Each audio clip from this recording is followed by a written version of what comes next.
Hello friends, welcome to my channel গল্প পাঠ by শ্যাম। ভিন্ন ভিন্ন স্বাদের গল্প পাঠ শোনার জন্য অবশ্যই চ্যানেলটিকে লাইক করবে, শেয়ার করবে এবং সাবস্ক্রাইব করবে। চলো আর বেশি কথা না বলে আজকের গল্প পাঠ শুরু করা যাক।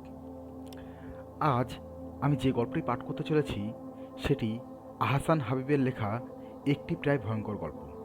চলো শুরু করা যাক। মুশফিকের অদৃশ্য হওয়াটা এখন খুবই জরুরি। কিভাবে হবে এটা নিয়ে সে বিশেষ চিন্তিত ছিল। বাদলি তাকে সমাধানটা দেয়। তুই শিওর ওই সাধু অদৃশ্য হওয়ার মন্ত্র জানে? Over sure. ওভার শিওর বানান করতো আগে। আমার সঙ্গে ফাজলামো করিস? বেশ, আমি গেলাম বলে হাঁটা দেয় বাদল। মুশফিক ছুটে গিয়ে হাত চেপে ধরে বাদলের। আহা, কেন রাগ করছিস? একটু করলাম তোর সাথে। আরে ইংলিশ স্যার বেছে বেছে তোকেই তো শুধু বানান ধরে। মনে নেই গত শনিবার স্যার তোকে ক্রিসেন্থিমাম ফুলের বানান ধরল আর তুই বললি স্যার অন্য ফুলের বানান বলি? দেখ, তুই জানিস কাজের কথার সময় ফালতু কথা আমি একদম পছন্দ করি না। আচ্ছা বল তারপর। তারপর আর কি, ওই সাধুর কাছে যাবি। ওই সাধু অদৃশ্য হওয়ার মন্ত্র জানে? ওই সাধু অনেক কিছুই জানে। তুই যাবি আমার সাথে? না, ওই সাধুর কাছে একা যেতে হয়। বাদলের কাছ থেকে সাধুর ঠিকানা নিয়ে মুশফিক একটু চিন্তায় পড়ল। কবে যাবে সে বাসা থেকে? তাকে একা ছাড়বে না। যেতে হবে আবার অমাবস্যার রাতে। কি উপায় হবে? কিন্তু যাওয়াটা খুবই জরুরি, কারণ একটা বিশেষ ব্যাপার জানতে খুব শিগগিরই তাকে অদৃশ্য হতেই হবে, নইলে সে আর ভাবতে পারে না। মুশফিকের মাথা গরম হয়ে ওঠে। ঘটনাটা ঘটেছিল স্কুলে। তাদের ক্লাসের জেনিফারকে তার একটু লাগে, মানে ভালো লাগে আর কি। তার মানে অন্য কিছু নয়। তার জন্য সে তার পাশে সিট রাখে। তাদের ক্লাসে ছেলে মেয়ে একসাথে বসতে বাধা নেই। জেনিফার তার পাশেই বসত। এমনও হয়েছে তারা ক্লাসের বই ভাগাভাগি করে আনত, অর্থাৎ 8 পিরিয়ডের 8টা বই না এনে সে 4টে আর জেনিফার 4টে বই আনত। তাতে করে দুজনের ব্যাগের ওজন কিছুটা কমতো। তাদের ক্লাসের অনেকেই এমনটা করে। বুদ্ধিটা অবশ্য ক্লাস টিচার বদি স্যারের। সবই ঠিক ছিল, কিন্তু হঠাৎ একদিন জেনিফার ফার্স্ট বেঞ্চে সোহেলের সাথে বসল এবং মুশফিককে আর চিনতে পারল না। আর সেদিনই সে ফেসে গেল 4টা বই এনে। 5th পিরিয়ডে ধর্ম স্যার আরবি বই না আনার জন্য ক্যাক করে চেপে ধরল ঘাড়ের কাছটায়, যেমন ধরেন তিনি। এখন মুশফিক কি করে বলে যে তার কি দোষ, জেনিফার তার সাথে বিট্রে করেছে? ওর আর তার পাশাপাশি বসার কথা। সে 4টে বই আনবে আর জেনিফার 4টে বই আনবে। সে যাই হোক, ওই দিন ছুটির পর টিপু মুশফিককে যা বলল তাতে করেই তার মাথায় অদৃশ্য হওয়ার ধারণাটা এলো, মানে ইচ্ছেটা জাগল। টিপু নাকি দেখেছে সোহেল জেনিফারদের বাসায় যায় এবং তারা একসঙ্গে বদি স্যারের কাছে প্রাইভেট পড়ে। বদি স্যার আর জেনিফারের বাবার খুব বন্ধুত্ব, তাই স্যার শুধুমাত্র জেনিফারদের বাসায় গিয়েই প্রাইভেট পড়ান। কিন্তু সঙ্গে সোহেল কেন জুটল? হোয়াই? তোর কি মনে হয় ওরা পাশাপাশি বসে বদি স্যারের কাছে পড়ে? তাই তো পড়বে, সমস্যা কি? মুশফিক গম্ভীর হয়ে যায়। তবে হঠাৎ খেয়াল করে টিপুর মুখে মুচকি হাসি। হাসলি কেন? তোর কথা ভেবে। মানে? তুই এক কাজ কর, ভ্যানিশিং ক্রিম মেখে ভ্যানিশ হয়ে একদিন জেনিফারদের বাসায় গিয়ে সব দেখে আয় ওরা বদি স্যারের কাছে কিভাবে পড়ে।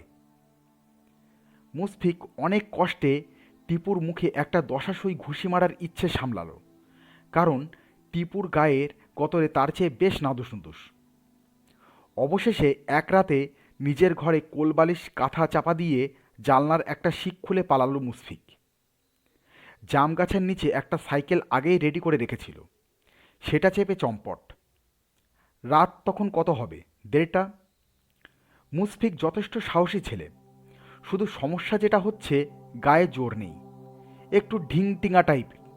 তবে সাইকেলে উঠলে সে বাহাদুর। ইন্টার ডিস্ট্রিক্ট সাইকেল রেসিংয়ে সে একবার চ্যাম্পিয়নও হয়েছিল, এটা সবাই জানে। সে যাই হোক, গভীর রাতে সাই সাই করে ছুটল মুশফিক। ঠিকানা শহরের শেষ মাথায় মুরাদনগর। জায়গাটা ভালো না। অনেক আগে একবার বাদলের সঙ্গে গিয়েছিল। সঙ্গে বাদল থাকলে কোনো ব্যাপার ছিল না। বাদলটাও বিট্রে করল। চারদিকে বিট্রিয়ার। আকাশে গোল একটা চাঁদ। বাতাসটা কেমন ভেজা ভেজা। সকালে এক পশলা বৃষ্টি হয়েছিল। এখন কি আবার হবে নাকি কে জানে। মুশফিকের বুকটা একটু যেন ধুকধুক করল। বাদলের ঠিকানা অনুযায়ী সাধুর আস্তানা খুঁজে পেতে খুব বেগ পেতে হয় না। আশেপাশে কিছু নেই। একটা ছাপড়া ঘরে সাধুকে পাওয়া গেল। সাধু যেন তার অপেক্ষাতেই ছিল। মাটিতে সাইকেলটা শুইয়ে রেখে এগিয়ে গেল মুশফিক। আর তখনই ঝুপঝুপ করে বৃষ্টি নামল। মুশফিককে অবাক করে দিয়ে সাধু বলল, অদৃশ্য হতে চাও? জি জি, আপনি কিভাবে বুঝলেন? হা হা, আজ যারা আসবে তারা সব অদৃশ্য পাগল জাতক। কিন্তু পারবি না রে, পারবি না। বড় কঠিন এই খেলা, পারবি না। জি পারবো, আপনি খালি বলেন কি করতে হবে। ময়লা চট গায়ে পড়া সাধু বাবা চোখ বন্ধ করে সাদা দাড়িতে আঙুল চালায়। বিড়বিড় করে কি বলে বোঝা গেল না। মুশফিক আর একটু এগিয়ে বসে। নাছর বান্দার মতন বলে, সাধুজি বলেন কি করতে হবে অদৃশ্য হতে হলে? 3টে জিনিস লাগবে। কি জিনিস? ঠাডা পড়া মরা মানুষের মাথার চুল, একটা সাদা মুরগি, আর কালো মাটির হাড়ি। ঠাডায় মরা মানুষ কোথায় পাবো সাধুজি? মুশফিকের কথার উত্তর দেয় না সাধুজি। বলতেই থাকে, সন্ধ্যা রাইতে এক দামে সাদা মুরগি কিনবি, কালো কলসি কিনবি না, চুরি করবি। তারপর অমাবস্যা রাইতে ঠাডা পড়া মরা মানুষের মাথার চুল, কলসি আর সাদা মুরগি নিয়া যাবি ধলপুরের শ্মশানে। সাথে 1 বোতল কেরোসিন নিবি। ধলপুর শ্মশানটা কোথায়? এবারও মুশফিকের কথার উত্তর দেয় না সাধুজি। বলতেই থাকে, আগুন নিভে নাই এমন চিতার উপর খালি পায়ে খাড়াইয়া 1 ঢোক কেরোসিন খাবি। তারপর আছাড় দিয়া কলসিটা ভাঙবি। তারপর মুরগির মুখে ওই ঠাডা পড়া মরা মানুষের মাথার চুল দিয়া সাদা মুরগির মুখটা বাইন্ধা কলসির মুখ দিয়া মুরগিটারে বাহর কইরা দিবি। যারে মুরগি যা, পশুর বাইন্দা খা, সামনে যারে পাবি তারেই দিবি ঘা। তারপর তারপর ওই কলসির ভাঙা গলা দিয়ে চায়া দেখবি একটা মানুষ। তারে কবি, আমি যা চাই তাই করেন আমারে। তারপর আমি অদৃশ্য হয়ে যাব। সাধু কথা বলে না, মিটমিট করে হাসে আর মাথা নাড়ে। আর তখনই ঝুপঝুপ করে বৃষ্টি পড়তে থাকে। সাধু চেঁচিয়ে ওঠে, যা যা, ভাগ ভাগ, জলদি ভাগ। দূরে কোথাও কর করাত করে বাজ পড়ে। মুশফিক সাধুর ঝুপড়ি থেকে বাইরে এসে দাঁড়ায়। চারদিক কালো হয়ে আসছে। মুশফিক ছুটতে শুরু করে। আর তখনই বিকট শব্দে বাজ পড়ে খুব কাছে কোথাও। মুশফিকের মনে হয় তার উপরই বাজটা পড়েছে যেন। 2 কানে তালা লেগে যায়। সে দাঁড়িয়ে পড়ে। কেমন একটা পটপট শব্দ হয়। ঘুরে তাকিয়ে দেখে সাধুজির ছাপড়া ঘরে আগুন জ্বলছে। হতভম্ব হয়ে যায় মুশফিক। তবে কি সাধুজির উপরই বাজ পড়ল? বাদলকে নিয়ে তার বাবা এসেছেন কাঁচা বাজারে। সময়টা সন্ধ্যা। বাদল অবশ্য খুবই বিরক্ত। এ সময় খেলাধুলা ফেলে বাবার সঙ্গে বাজারে আসার কোনো মানে হয়? কিন্তু উপায় নেই। কাল দাদার 4র্থ মৃত্যুবার্ষিকী, বাসায় মিলাদ হবে। তার কেনাকাটা করতে বাবার সঙ্গে আসা। বাদলের 2 হাতে কম করে হলেও 4টে ব্যাগ, বাবার হাতেও গোটা 2। মিলাদে জিলাপি, সিঙ্গারা, মনসুর এসবের একটা প্যাকেট দিয়ে দিলেই হয় তা নয়। বাবা সবসময় বাসায় বাবুর্চি ডেকে হই হুল্লোড় করে বিরিয়ানি রেঁধে দাদুর মৃত্যুবার্ষিকী পালন করেন। আর সব ঝামেলা পোহাতে হয় বাদল আর ছোটকুকে। অবশ্য ছোটকুকে তেমন কিছুই করতে হয় না। ছোটকু বাদলের ছোট ভাই, মহা ফাঁকিবাজ। গায়ে বাতাস লাগিয়ে ঘুরে ফিরে বেড়ায়। আর সব কাজ বাদলের ঘাড়েই এসে পড়ে। বাদল একটু চিন্তায় আছে, কারণ গতকাল মুশফিকের ওই সাধুর কাছে যাওয়ার কথা রাতে। গতকাল অমাবস্যার রাত ছিল। গিয়েছিল কিনা কে জানে। স্কুলে যখন আসেনি হয়তো গিয়েছিল। এই বাদল। জি। হা করে কি ভাবছিস? ব্যাগটা ধর না ঠিক মতন, পোলাওয়ের চালটা ঢালবোতে। বাদল আসলে মুশফিকের বিষয়টা নিয়ে একটু অন্যমনস্কই ছিল। সে এগিয়ে গিয়ে বস্তার মুখ খুলে ধরে। এই সময় একটা হইচই শব্দ ওঠে, কারা সব চেঁচিয়ে ওঠে, ধর ধর। সবাই ঘুরে তাকায়, বাদলও তাকায়, কিন্তু বুঝতে পারে না। কিন্তু বাদলের বাবার ভ্রুজোড়া কুঁচকে ওঠে। আশপাশ থেকে একটা হাসির হুল্লোড়ও ওঠে যেন। কি হলো বাবা? বাদল জানতে চায়। আশ্চর্য, বাবা স্বগোক্তি করলেন। তোর বন্ধু মুশফিককে দেখলাম মনে হচ্ছে। কই? ওই যে ছুটে পালালো। ছুটে পালালো? হ্যাঁ, তাই তো মনে হলো। একটা খালি মাটির কলসি নিয়ে ছুটে পালালো। কালো রঙের কলসি? তুই জানলি কি করে? বাবা ভ্রু কুঁচকে তাকান বাদলের দিকে। বাদল থতমত খেয়ে যায়। কি বলবে? সে জানে অদৃশ্য হতে কি কি লাগে। ঠাডা পড়া মরা মানুষের মাথার চুল, মাটির কলসি, আর একটা সাদা মুরগি। কারণ সেও একবার অদৃশ্য হওয়ার জন্য গিয়েছিল ওই সাধুর কাছে। বিষয়টা মুশফিকের কাছে গোপন করেছিল। কি রে, বললি না তো? কালো কলসি তুই বুঝলি কি করে? বাদল আমতামতা করে। এ সময় আশপাশ থেকে বেশ হাসির কথাবার্তা শোনা যায়। কলসি চুরি নিয়েই এখনও ঠাট্টা তামাশা চলছে। একজনকে বলতে শোনা গেল, ছোড়াটা বেশ অনেকক্ষণ ধরেই দরদাম করছিল কলসিটা। পোশাকে আশাকে বেশ ভদ্র ছেলেই মনে হয়। আচমকা কলসি নিয়ে দৌড় দিল। সাহস আছে ছোড়ার। চুরি যখন করবি এত দরদাম করছিলি কেন বাপ? একজন হাসতে হাসতে বলে, যাতে কলসিওয়ালা একটু কম ঠকে আর কি। এবার একসঙ্গে অনেকেই হেসে উঠল। মুশফিকের প্রতি বেশ শ্রদ্ধাবোধ হলো বাদলের। সত্যি ও তাহলে কাজে নেমে পড়েছে। কলসি চুরি করলো, তারপর সাদা মুরগি। কিন্তু ঠাডা পড়া মরা মানুষের মাথার চুল পাবে কোথা থেকে? চিন্তিত ভঙ্গিতে বাজারের ব্যাগ হাতে বাবার পেছনে পেছনে হাঁটতে থাকে বাদল। পিছিয়ে পড়ার জন্য তুই একবার ধমকও খেল।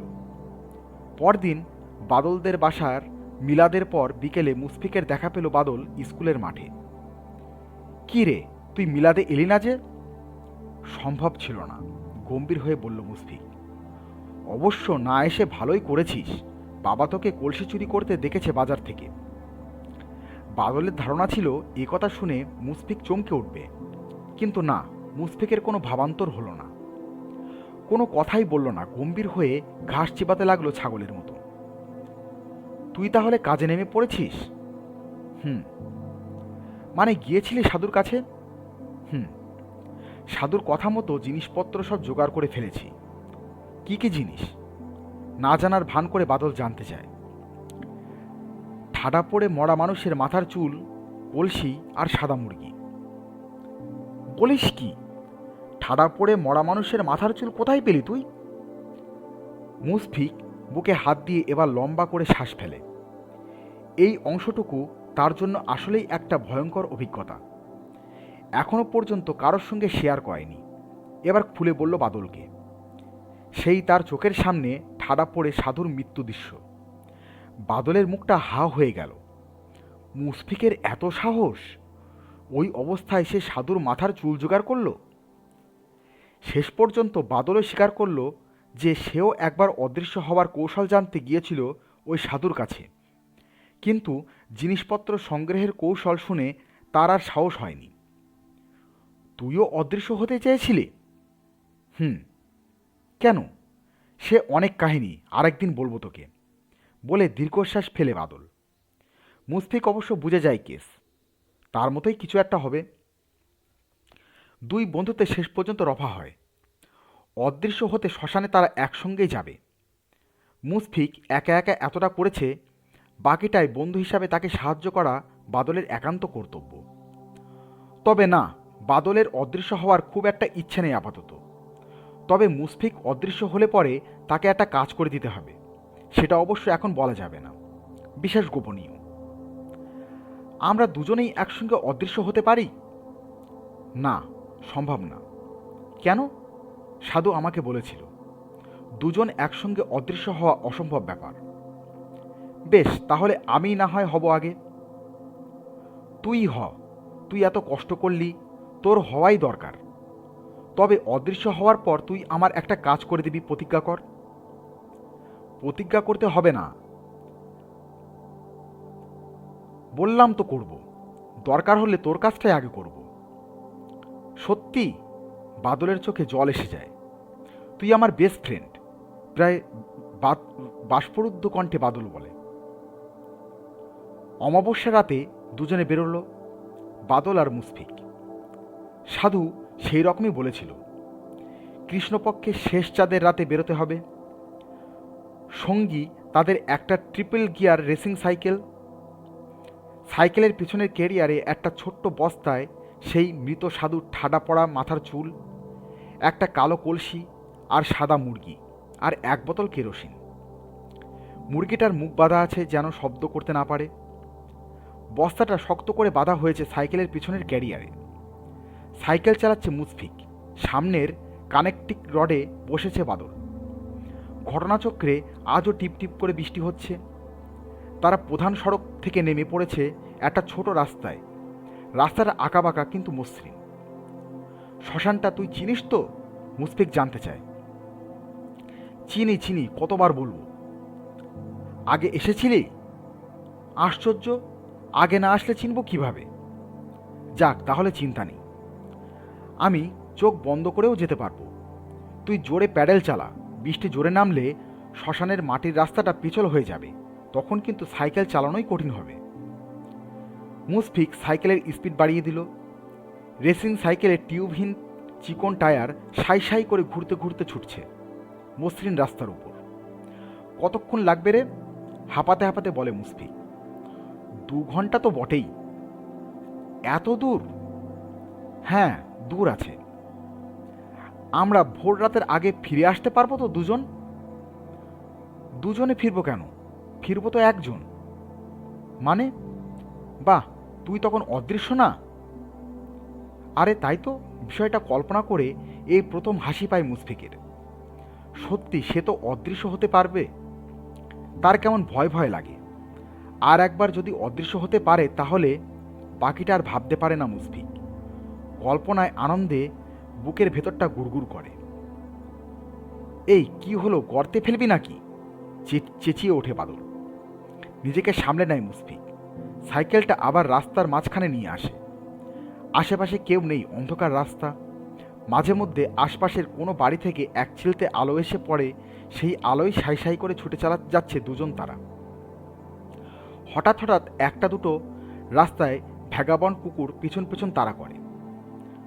তখন ওদের ভালোই লাগে, মনে হয় মন্দ কি, সঙ্গী তো পাওয়া গেল একটা, হোক না কুকুর, একটা প্রাণী তো। তবে কুকুরগুলো খুব বেশি দূর আসে না, তারা তাদের সীমানা অতিক্রম করে না কখনো। দে, এবার আমি চালাই, বাদল বলে। না, আমিই পারবো। তুই টর্চটা জ্বালিয়ে সামনে ধর, অনেক অন্ধকার। আমরা প্রায় চলে এসেছি, ফিসফিস করে বাদল। বৃষ্টি টিপটিপ করে পড়ছে।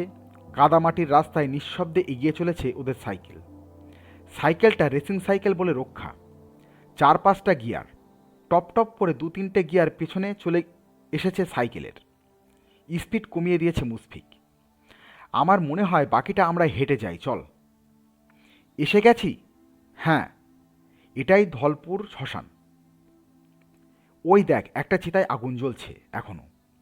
হ্যাঁ, ওই চিতায় দাঁড়িয়েই আমাকে কাজটা করতে হবে। তারা সাইকেল থেকে নেমে নিঃশব্দে এগিয়ে গেল। চারদিকে ঘুটঘুটে অন্ধকার। দূরে একটা চিতা জ্বলছে নিভু নিভু হয়ে। ওরা সাইকেলটা একটা গাছের আড়ালে রাখল। আর তখনই দুজনে আঁতকে উঠল।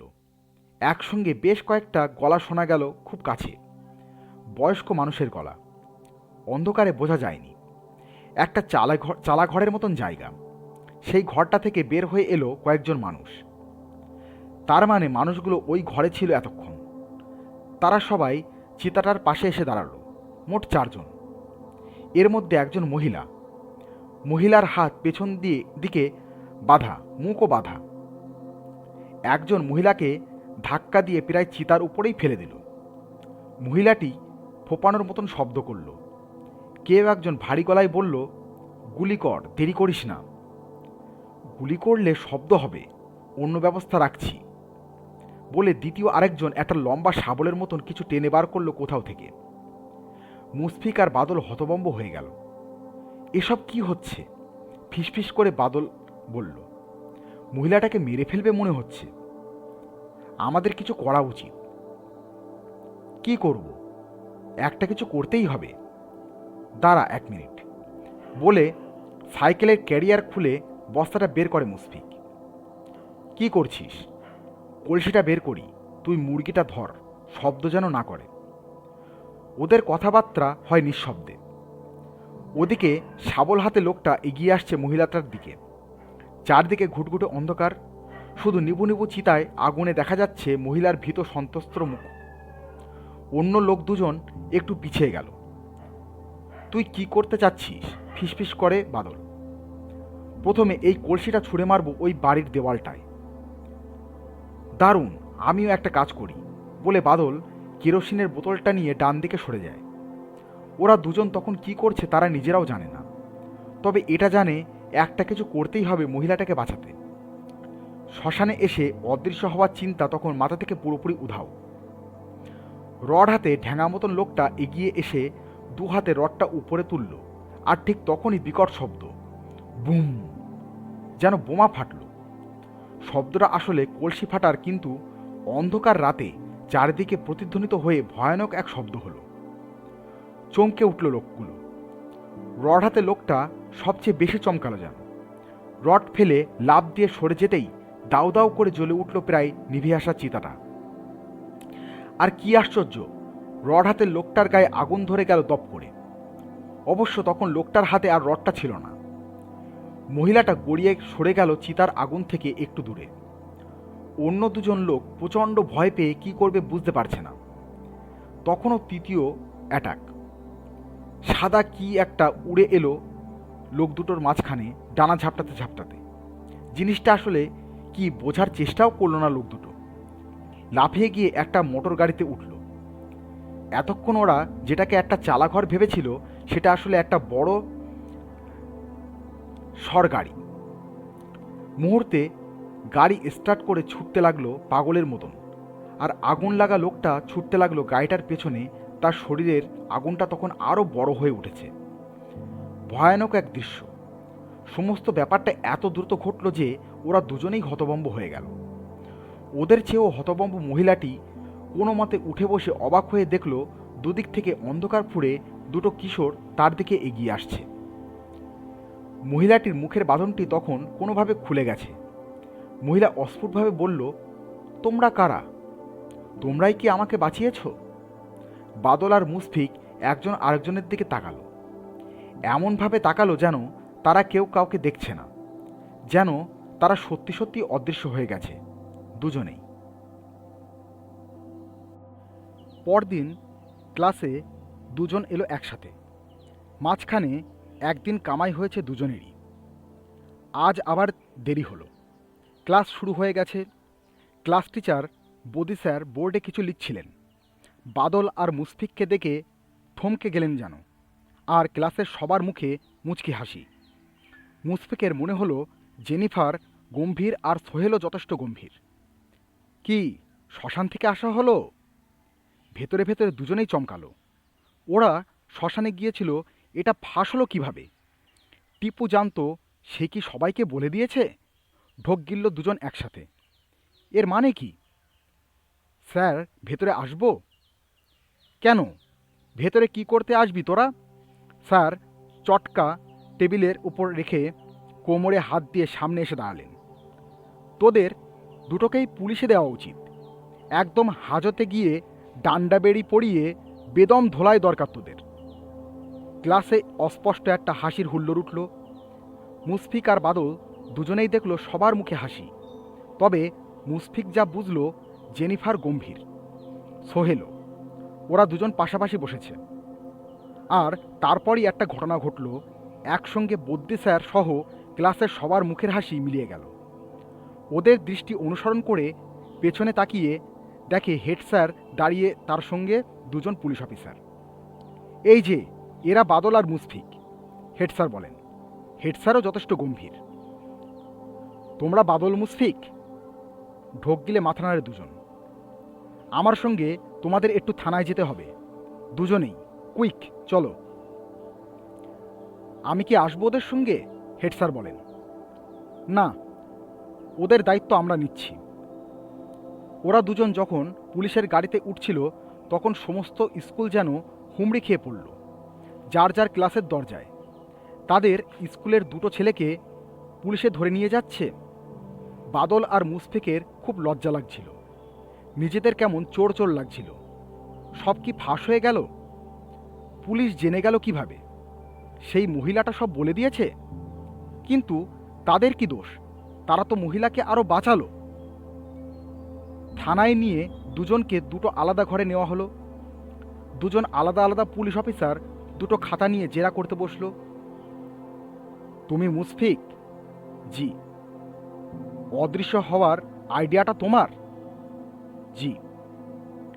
কেন অদৃশ্য হতে চাইলে? বলা একটু। আচ্ছা ঠিক আছে, বলতে সমস্যা হলে বলবার দরকার নেই। ওই রাতের ঘটনাটা একটু বলো। তোমরা দুজন সাইকেল নিয়ে গিয়েছিলে? জি। সাইকেলটা কই? টিপুর কাছে। টিপু কে? আমাদের ক্লাসমেট। ওর কাছ থেকে সাইকেলটা ধার করেছিলাম এক রাত্রের জন্য। আচ্ছা, তোমার নিজের সাইকেল নেই? ছিল, চুরি হয়ে গেছে। তোমরা যে মহিলাটাকে বাঁচালে শেষ পর্যন্ত কোথায় গেল? কেন, উনি তো ওনার বাসায় চলে গেলেন। ঠিক কটায়? কথা বলতে বলতে মুশফিকের গলা শুকিয়ে যায়। এক সময় জল খেতে চাইলে তাকে জল দেওয়া হয়। আর কিছু খাবে? না। চা, সিঙ্গাড়া, অন্য কিছু, ড্রিঙ্কস? জি না। তোমাদের এই অ্যাডভেঞ্চারের কথা কেউ জানে? বাবা মা বা বন্ধুরা? না, তবে টিপু জানে। টিপুকে কে বলেছে? তুমি? না, বাদল। তুমি বাদল? জি। চিতায় কেরোসিন ঢালার বুদ্ধিটা কার? আমারই। ওই শ্মশানে কজন মানুষ ছিল? 3 জন। চিতায় আগুন দেওয়ার সময় লোকটার গায়ে আগুন তুমি দিয়েছিলে? না না। তাহলে লোকটার গায়ে আগুন কিভাবে লাগলো? লোকটা চিতার একদম কাছে ছিল, তাই হঠাৎ লেগে গেল। লোকটা কি মরে গেছে? না, তবে হয়তো মরবে। বার্ন ইউনিটে আছে, 80% বার্ন। যে মহিলাকে তোমরা বাঁচিয়েছ তাকে আগে থেকে চিনতে? জি না। তাহলে বাঁচাতে গেলে কেন? আমরা গিয়েছিলাম। থেমে যায় বাদল। মানে আমরা শ্মশানে গিয়েছিলাম অন্য একটা কাজে। সেই কাজটা কি? বাদল কেশে গলা পরিষ্কার করে প্রথম থেকে শুরু করে, সেই মুশফিকের অদৃশ্য হওয়ার ইচ্ছা থেকে। তবে সে যে মাঝখানে অদৃশ্য হওয়ার জন্য সাধুর কাছে আগে গিয়েছিল, বা সাধু যে মারা গেছে, এগুলো চেপে যায়। টানা 3 ঘন্টা পর ওদের ছেড়ে দেওয়া হয়। তারা ভেবেছিল পুলিশরা ওদের পৌঁছে দিবে স্কুলে, সেরকম কিছুই হলো না। ওরাই একটা রিক্সা নিল স্কুল পর্যন্ত। অবশ্য থানা থেকে স্কুল খুব বেশি দূরে নয়। রিক্সায় যেতে যেতে দুজনেই বেশ চিন্তিত বোধ করল। তাদের গার্জেনরা জেনে গেলে কি হতে পারে, বিষয়টা স্কুলে জেনে গেছে, এটাও কম বিপজ্জনক নয়। চল স্কুলে গিয়ে টিপুকে একটু ধোলাই দিই। কেন? ওই তো বিষয়টা স্কুলে ফাঁস করলো, পরে স্যারকে বলে দিবে তখন। আরে রাখ, ওই শালার জন্য। দাঁত কিরমির করে বাদল। মুশফিক অবশ্য অন্য কিছু ভাবে। সোহেলকে একটা ধোলাই দিলে মন্দ হয় না, ওই আসল ক্রিমিনাল। ওর জন্যই তো অদৃশ্য হতে চাইল। তারপর থেকে যত ঝামেলা শুরু। চিন্তিত মুখে ওরা যখন স্কুলের গেটে পৌঁছালো তখন টিফিনের ঘন্টা ঢং ঢং করে বাজল। তখনই চিন্তাটা মাথায় এলো প্রথমে বাদলের। শোন মুশফিক, আমার মনে হয় আমাদের আজ আর স্কুলে যাওয়া ঠিক হবে না। কেন? গেলে হেড স্যার ধরতে পারে। তাও ঠিক, কিন্তু আজ হোক কাল হোক হেড স্যার তো ঠিকই ধরবে আমাদের। পুলিশ যখন এসেছে স্কুলে আমাদের কাছে। এর চেয়ে চল আমরা ওই মহিলার বাসায় যাই। আমাদের অনেক করে যেতে বলেছিল আজ, আর পুলিশের ব্যাপারটাও তাকে জানানো উচিত। তা মন্দ বলিসনি। ঠিকানাটা আছে তো? মুখস্থ। 27/8 দক্ষিণ ফাকরুল। তাই চল। বাড়ির নেম প্লেটে লেখা আছে 27/8 দক্ষিণ ফাকরুল। উপরে পেঁচানো অক্ষরে লেখা নোংর। বাড়িটা আলিশান। বাড়িটা দোতলা না তিনতলা চট করে বোঝা যায় না। সামনে একটা স্পাইরাল সিঁড়ি, নিচে বিশাল একটা অ্যাকোয়ারিয়াম, সেখানে নানান রকম মাছ ছুটোছুটি করছে। এই বাড়ি তুই শিওর? কি করে বলবো? আমি কি আগে এই বাড়িতে এসেছি নাকি? তখনই একটা লোক বেরিয়ে এলো। কি চাও তোমরা? এটা মিসেস রুমানার বাড়ি? উনার সঙ্গে দেখা করবে? জি, উনি আমাদের আসতে বলেছিলেন। একটু অপেক্ষা করো বলে লোকটি উধাও হয়ে গেল। ওরা বাইরে দাঁড়িয়ে মাছ দেখতে লাগলো। বেশ অনেকক্ষণ পর লোকটা এলো। এসো আমার সঙ্গে বলে ওদের ডাকলো। ওরা লোকটার পিছু পিছু গেল। পেছনের আর একটা সিঁড়ি দিয়ে ওরা দোতলায় গেল। একটা বড় রুমে নিয়ে ওদের বসানো হলো। একটু পরেই এলেন হাসি খুশি সেই মহিলা। অথচ সেই রাত্রে কি অবস্থা ছিল ওনার! ও, তোমরা এসেছো, বসো বসো। তারপর কি খাবে বলো? বলেই কি সব খাবার দিতে বলল ফোনে। তারপর তিনি সম্পূর্ণভাবে ঘুরে তাকালেন তাদের দিকে। তখনই ওরা চমকে গেল। এই মহিলা সেই মহিলা নয়। ওই মহিলার মতোই, কিন্তু ওই মহিলা নয়। ইনি কিছুতেই রুমানা নয়, কিছুতেই না। অনেক মিল আছে হয়তো, কিন্তু উনি নন। গলার স্বরটাও অন্যরকম। সত্যি ওই দিন তোমরা না থাকলে কি যে হতো! আমাকে ওরা মেরেই ফেলতো বলে মহিলা দরজার দিকে তাকালো। দরজায় যে লোকটা দাঁড়িয়ে তাকে দেখে চমকে উঠল ওরা দুজন। আরে কি আশ্চর্য! এই লোকটাই তো ওই দুজনের একজন। স্পষ্ট মনে আছে তাদের। চিতার আগুনের আলোয় এই লোকটার মুখটা অন্তত মনে আছে। লোকটার চিবুকটা ছোট, প্রায় নাই বললেই চলে, আর মাথায় চুল কম। এই লোকের চেহারা ভোলার কথা নয়। কোনো কারণ ছাড়াই কেমন যেন ভয় লাগলো মুশফিকের। মুশফিক তাকিয়ে দেখে বাদলের মুখও শুকনো। ব্যাপারটা সে ধরতে পেরেছে। তাহলে আমরা আজ আসি। সে কি? কেন, নাস্তা আসছে, খাবে দাবে? না না, দরকার নেই। আহা, অত ব্যস্ত হচ্ছ কেন? সত্যি সেদিন তোমরা না থাকলে কি যে হতো, তাই না মিজান? বলে মহিলাটি মিজানের দিকে তাকায়। মিজান নামের সেই লোকটা রোবটের মতন মাথা নাড়ে। একটু বাদেই একটা ট্রেতে করে 2 গ্লাস কোক এলো। গ্লাস দুটো লম্বা, ভেতরে বেশ অনেকটা কোক। একটা করে বরফের টুকরো ভাসছে। নাও, আগে একটু গলা ভেজাও নাস্তা আসছে। বেশ তৃষ্ণা পেয়েছিল। দুজনেই ঢকঢক করে খেয়ে ফেলল কোকটা। রবিনের কাছে কোকের স্বাদটা একটু অন্যরকম লাগলো। মুশফিকের কাছেও তাই মনে হলো কেমন একটা ওষুধ ওষুধ গন্ধ। ওরা খেয়াল করলো মহিলা কেমন হাসি হাসি মুখে ওদের দিকে তাকিয়ে আছে। আর দরজায় মূর্তির মতন দাঁড়িয়ে আছে সেই মিজান নামের ভয়ঙ্কর লোকটা। একটু আগেও লোকটাকে অত ভয়ঙ্কর মনে হচ্ছিল না, এখন কেমন যেন ভয়ঙ্কর মনে হচ্ছে। হঠাৎ বাদলের মনে হলো ওখানে দরজায় একটা না, 2টো লোক দাঁড়িয়ে আছে, 2জন মিজান। আর মুশফিকের মনে হলো ওই মহিলাও এখন আর একজন নয়, 2জন। 2জন মহিলা তাদের দিকে তাকিয়ে হাসছে। সেই 2জন মহিলা আর যাই হোক, সেই শ্মশানের মিসেস রুমানা নয়। মুশফিক বাদল দুজনেরই চোখের পাতায় ভারী হয়ে আসছে। তারা দুজনেই কেউই বুঝতে পারল না যে তাদের হাই ডোজের ঘুমের ওষুধ খাওয়ানো হয়েছে। তারা দুজনেই চেয়ার থেকে পড়ে যাওয়ার মুহূর্তে মিজান লোকটা ছুটে এসে ধরে ফেলল। তারপর দুজনকে একসঙ্গে পাজা কোলা করে ধরে উঠে দাঁড়ালো। তাকালো মহিলার দিকে। মহিলা ভ্রুভঙ্গি করলেন, যার অর্থ অনেক কিছুই হতে পারে। মিজান নামের লোকটা ওদের পাজাকোলা করে নিয়ে পাশের একটা ঘরে চলে গেল। মহিলা এবার একটা সিগারেট ধরিয়ে ফোন করলো একটা বিশেষ নাম্বারে। মহিলার গলাটা এখন বেশ মোটা, অনেকটা পুরুষালী। হ্যালো। হ্যাঁ, ছেলে দুটোকে পাওয়া গেছে। হুম হুম ওরা নিজের থেকে এসেছিল। ওই রুমানায় ঠিকানা দিয়েছিল হয়তো। যা করার মিজানই করবে।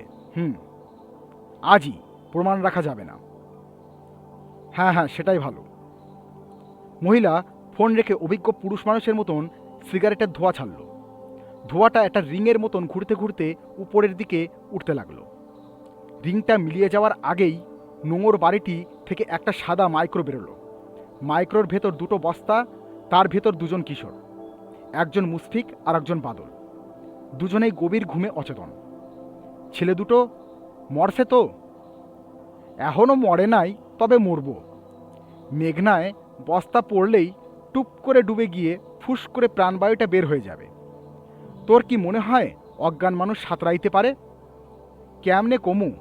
গাড়ি চালাতে চালাতে বলে ড্রাইভারের আসনে বসা লোকটা। ওই লোকটাই ওই দিন শ্মশানে গাড়ি চালিয়ে পালিয়েছিল। আর এরা সাঁতার জানে না। কেমনে বুঝলা সাঁতার জানে না? আরে বেকুব, এই শহরে কোনো পুকুর আছে? পোলাপান সাঁতার শিখবে কোনখানে?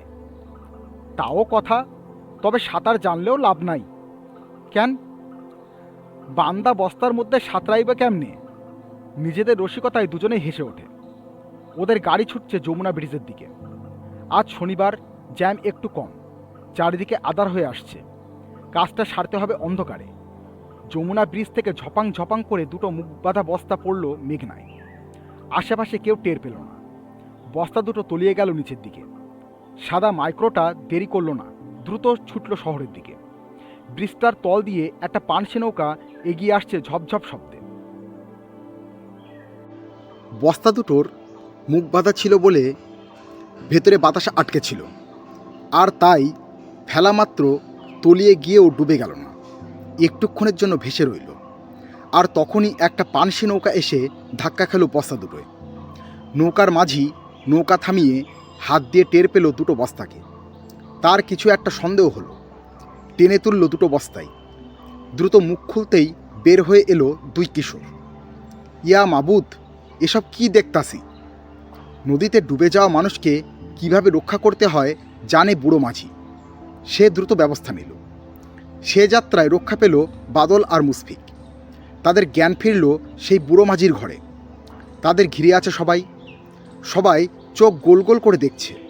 হ্যারিকেনের টিমটিমে আলোয় মুশফিক পুরো ব্যাপারটা বোঝার চেষ্টা করল। উঠে বসতে গিয়ে টের পায় সারা শরীরে ব্যথা। পাশে বাদল তখনও হাঁ করে ঘুমোচ্ছে, নাকি এখনও অজ্ঞান হয়ে আছে কে জানে। তাদের রক্ষাকারী বুড়ো মাঝিটা তখনও গল্প বলে যাচ্ছে তাদের নিয়ে, লোমহর্ষক গল্প। আমি দেখলাম ব্রিজের ওপর থাইকা একটা সাদা মাইক্রো কিছু ফেলাইল, ঝুপঝুপ শব্দ হইল। তখন বেল নামিয়া গেছে, চারিদিকে আন্দার। আমার পানসি গিয়া বাড়ি খাইল দুইটা বস্তার মধ্যে। আমি কই, কী রে কী করি? বস্তা দুইটায় হাত দিয়াই টের পাইলাম ঘটনা খারাপ। টান দিয়া দুই বস্তা উঠাইলাম নৌকায়। কী রে কী করি? মাঝির গল্প শুনতে শুনতে মুশফিক বুঝতে পারল বুড়ো মাঝির একটা মুদ্রাদোষ আছে। কিছুক্ষণ পরপর বলে, কী রে কী করি। অন্য সময় হলে সে হেসে ফেলত, এখন হাসতে পারছে না। পরিস্থিতি হাসার মতো নয়। মুশফিক শুয়ে শুয়ে পুরো ঘটনাটার একটা ছবি নিজের মধ্যে এঁকে ফেলল। তারা ওই মহিলার বাড়িতে গেল, তাদের কিছু একটা খাওয়ানো হলো। তারপর তারা অজ্ঞান হয়ে পড়ে। পরে তাদের বস্তায় ভরে ফেলে দেয় মেঘনায়, আর এই বুড়ো মাঝি তাদের বাঁচায়। পুরো ব্যাপারটা ভেবে ভেতরে ভেতরে শিউরে ওঠে মুশফিক। হঠাৎ বাদল উঠে বসে। আমরা কোথায়? তার কথায় ওই ঘরের লোকজন তাদের দিকে ফিরে তাকায়। হ, পোলা দুইটার জ্ঞান ফিরছে, মাশাল্লাহ। আমরা কোথায়? আবার বলে বাদল। তখন হাঁচড়ে পাচড়ে উঠে পড়ে মুশফিকও। কোনো মতে বলে, ওই চাচা মনে হয় আমাদের বাঁচিয়েছেন। তখন চাচা মিয়া হাসি মুখে তাদের দিকে এগিয়ে আসে। আমি তোমাগো বাঁচাইছি। এ সময় এক মহিলা এগিয়ে আসে, দুটো কাঁসার গ্লাসে করে 2 গ্লাস গরম দুধ দিয়ে বলে, খাও বাজানরা খাও, শৈলে বলাইব।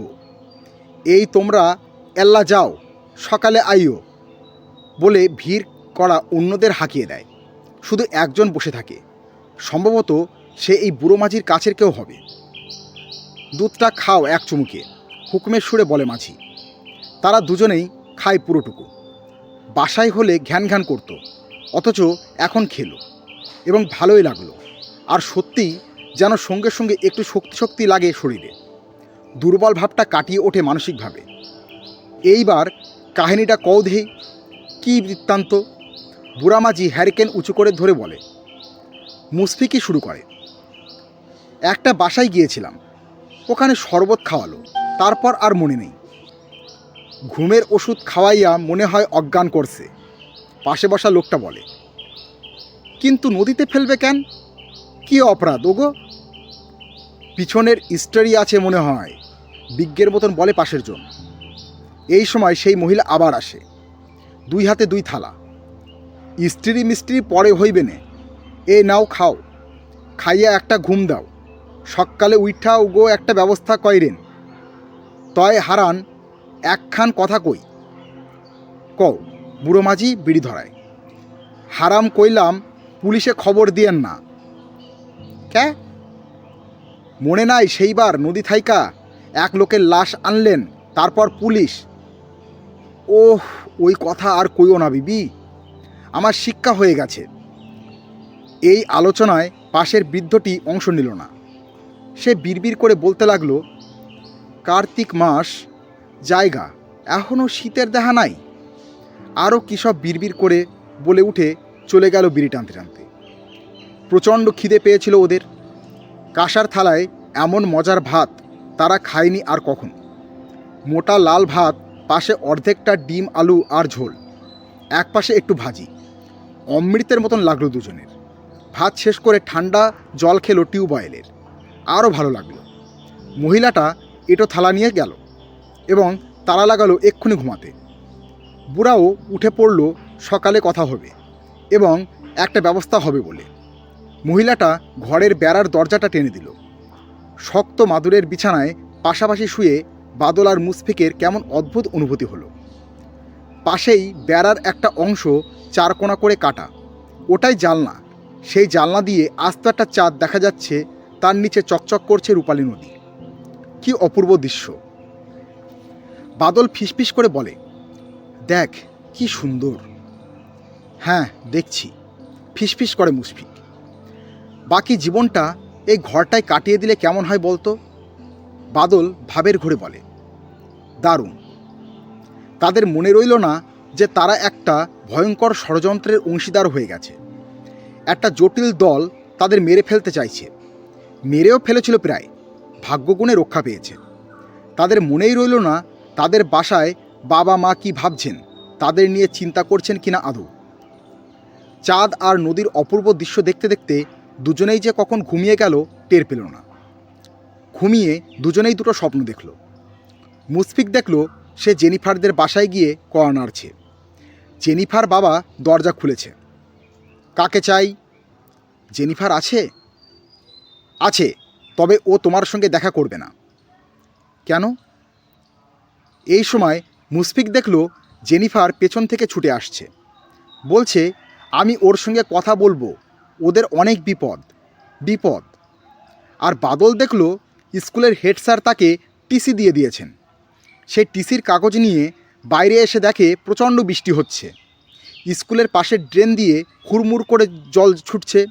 বাদলের কি হলো, টিসির কাগজটা দিয়ে একটা নৌকা বানিয়ে ভাসিয়ে দিল সেই ড্রেনে। পেছন থেকে জেনিফার চিৎকার করে বলল, এই বাদল, তোকে ডাকে। কে ডাকে? Head sir. কেন?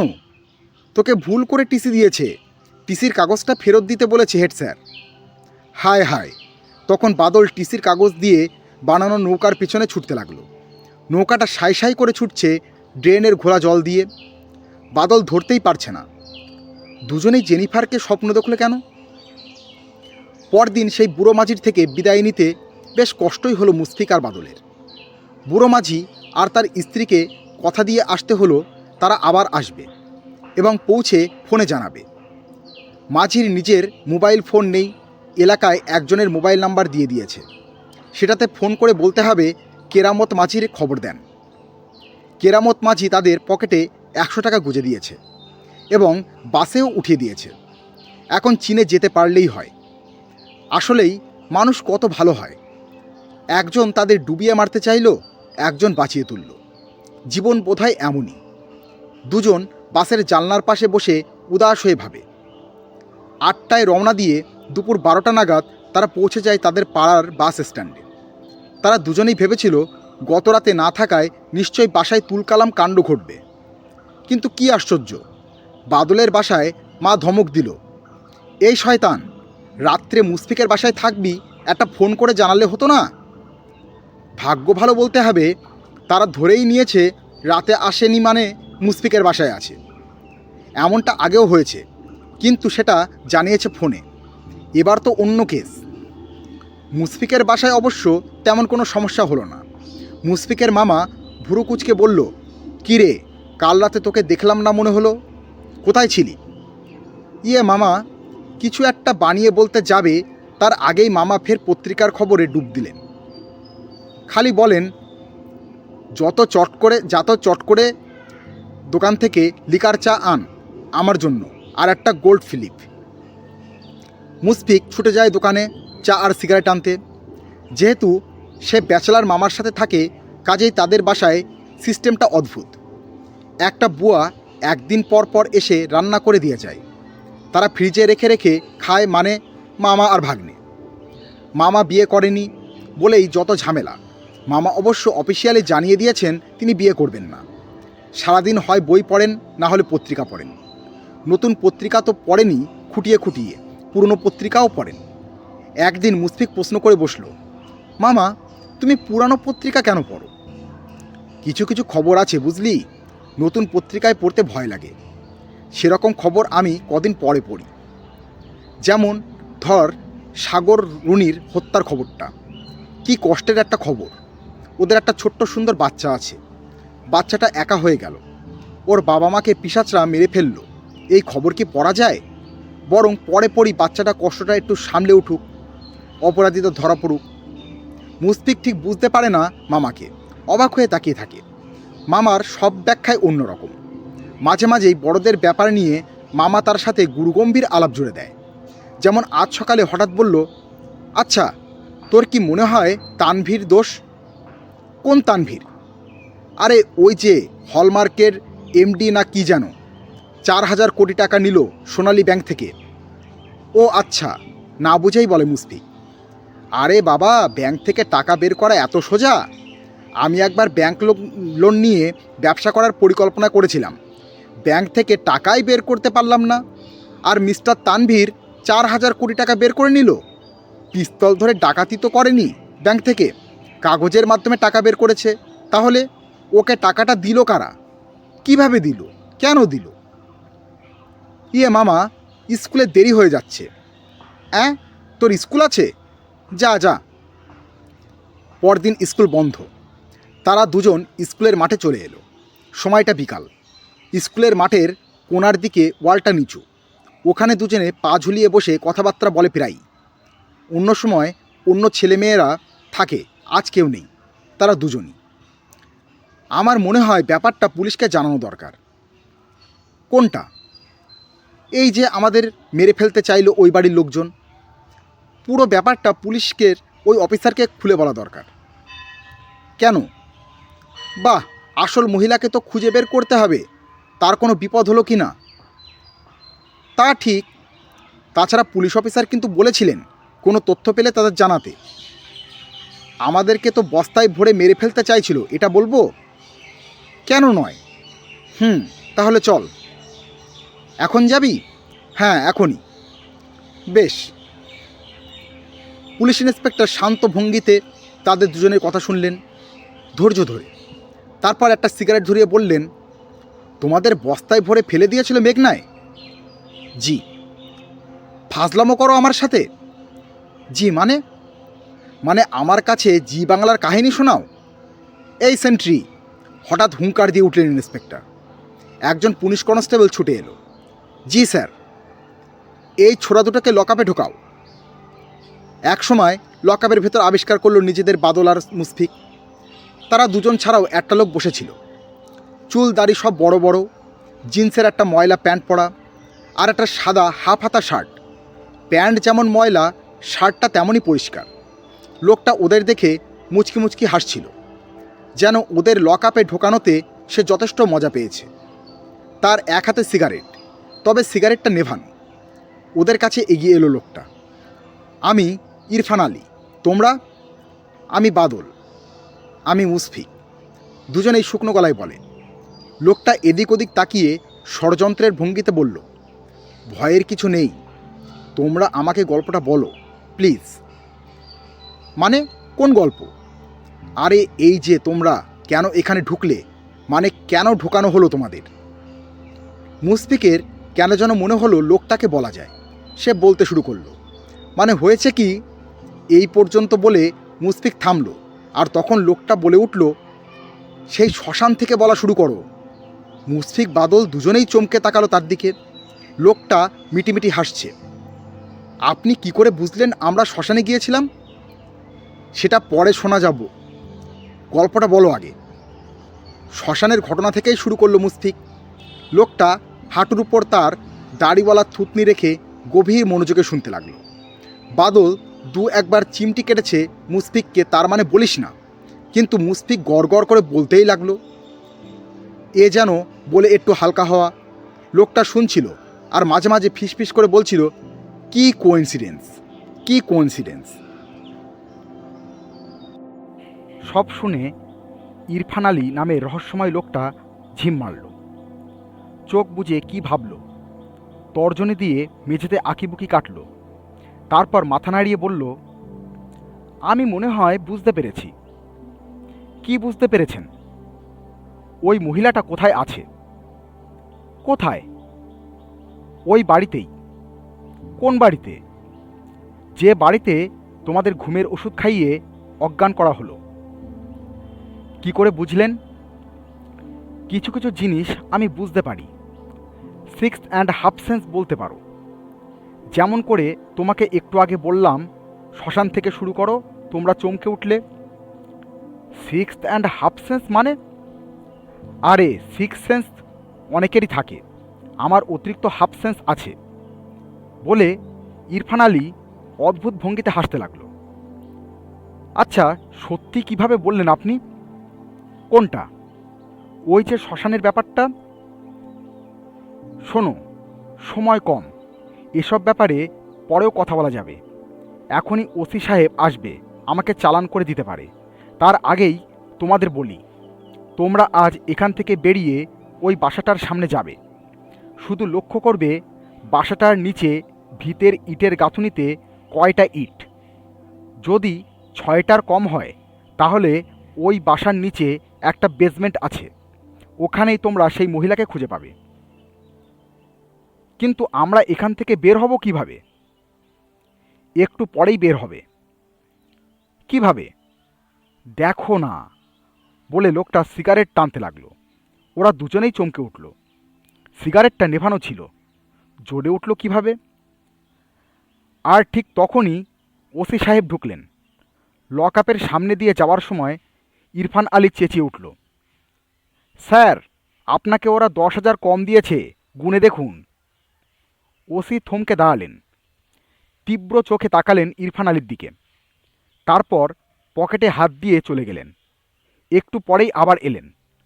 লোকটা হাসি মুখে বলল, স্যার, ঠিক বলছি না? ওসি সাহেব কথা বললেন না, অনেকটা হতবুদ্ধির মতন দাঁড়িয়ে রইলেন ইরফান আলীর দিকে। ইরফান আলী তখন বেশ দৃঢ় স্বরেই বলল, ওসি সাহেব, বাচ্চা দুটোকে এখনই বের করে দিন। ওসি সাহেব কনস্টেবলের দিকে তাকিয়ে ইশারা করতেই কনস্টেবল লক আপ খুলে ওদের বাইরে আসতে বলল। ওরা দুজন বাইরে এসে ফিরে তাকালো। ইরফান আলী হাত নাড়ল, চেঁচিয়ে বলল, যাও যাও, দেরি করো না, আবার আমাদের দেখা হবে। 1.5 ঘন্টার মতন ওরা ছিল লক আপে। বাইরে এসে মনটা ভালো হয়ে গেল। আহ, মুক্তি। কাজটা কি ঠিক হলো? কোনটা? এই যে আমরা জেল খাটলাম। জেল না, এটাকে বলে হাজতবাস। একটা অভিজ্ঞতা হলো, মন্দ কি? খবরদার কাউকে বলবি না। কেন? বললে কি হবে? বাহ, ক্লাস 8-এ পড়ার সময় আমরা হাজতবাস করলাম, এটা খুব ভালো হলো। কি বলছিস তুই? তাছাড়া? তাছাড়া মানে জেনিফার, সোহেল যদি জানতে পারে তাহলে কি সর্বনাশ হবে বুঝতে পারছিস? জেনিফার, সোহেল প্রসঙ্গ আসতেই দাঁড়িয়ে পড়ল মুশফিক। কি হলো? তা ঠিক, চল ওই বাড়িটায় যাই। আজ না, আজ বাসায় চল। তাহলে তুই যা, আমি একটু ঘুরে আসি। তুই একা যাবি? যাই। এখন বাসায় গেলে মামা ঘুমাতে বলবে, এর চেয়ে খোঁজ নিয়ে দেখি বাড়ির ভেতরে ইটের গাঁথনিতে ইট আসলে কটি। কিন্তু তোকে চিনে ফেললে? ওরা তো জানে আমরা মরে গেছি, তখন ভাববে ভূত।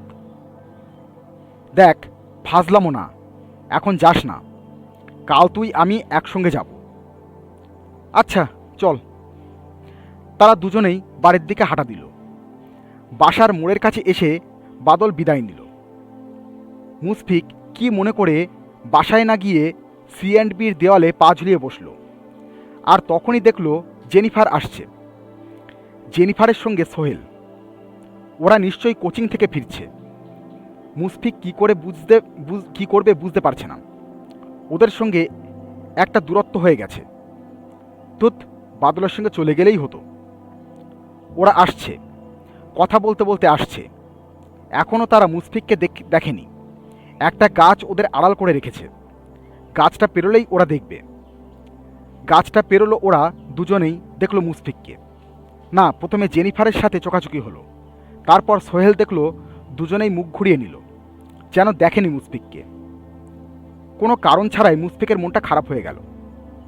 ওরা দৃষ্টির বাইরে চলে গেলে লাফ দিয়ে নামল মুশফিক। তারপর হাঁটা দিল ওই বাড়িটার দিকে। সে একাই যাবে। দেখা যাক না সত্যি ওই বাড়ির নিচের গাঁথনিতে ইটের সারি কয়টা। সে কি বুঝতে পারবে বিষয়টা? ইরফান আলীর কথা মতো বাড়িটাকে ভালোভাবে পর্যবেক্ষণ করেও কিছু বুঝল না মুশফিক। বাড়ির ভিত প্লাস্টার করা, কি করে বুঝবে কয়টা ইটের গাঁথনি? অর্থাৎ এই বাড়ির নিচে বেসমেন্ট আছে কি নেই? বেসমেন্টওয়ালা বাড়ি থাকে বিদেশের বাড়িঘরে, বিদেশি গল্প উপন্যাসে পাওয়া যায়।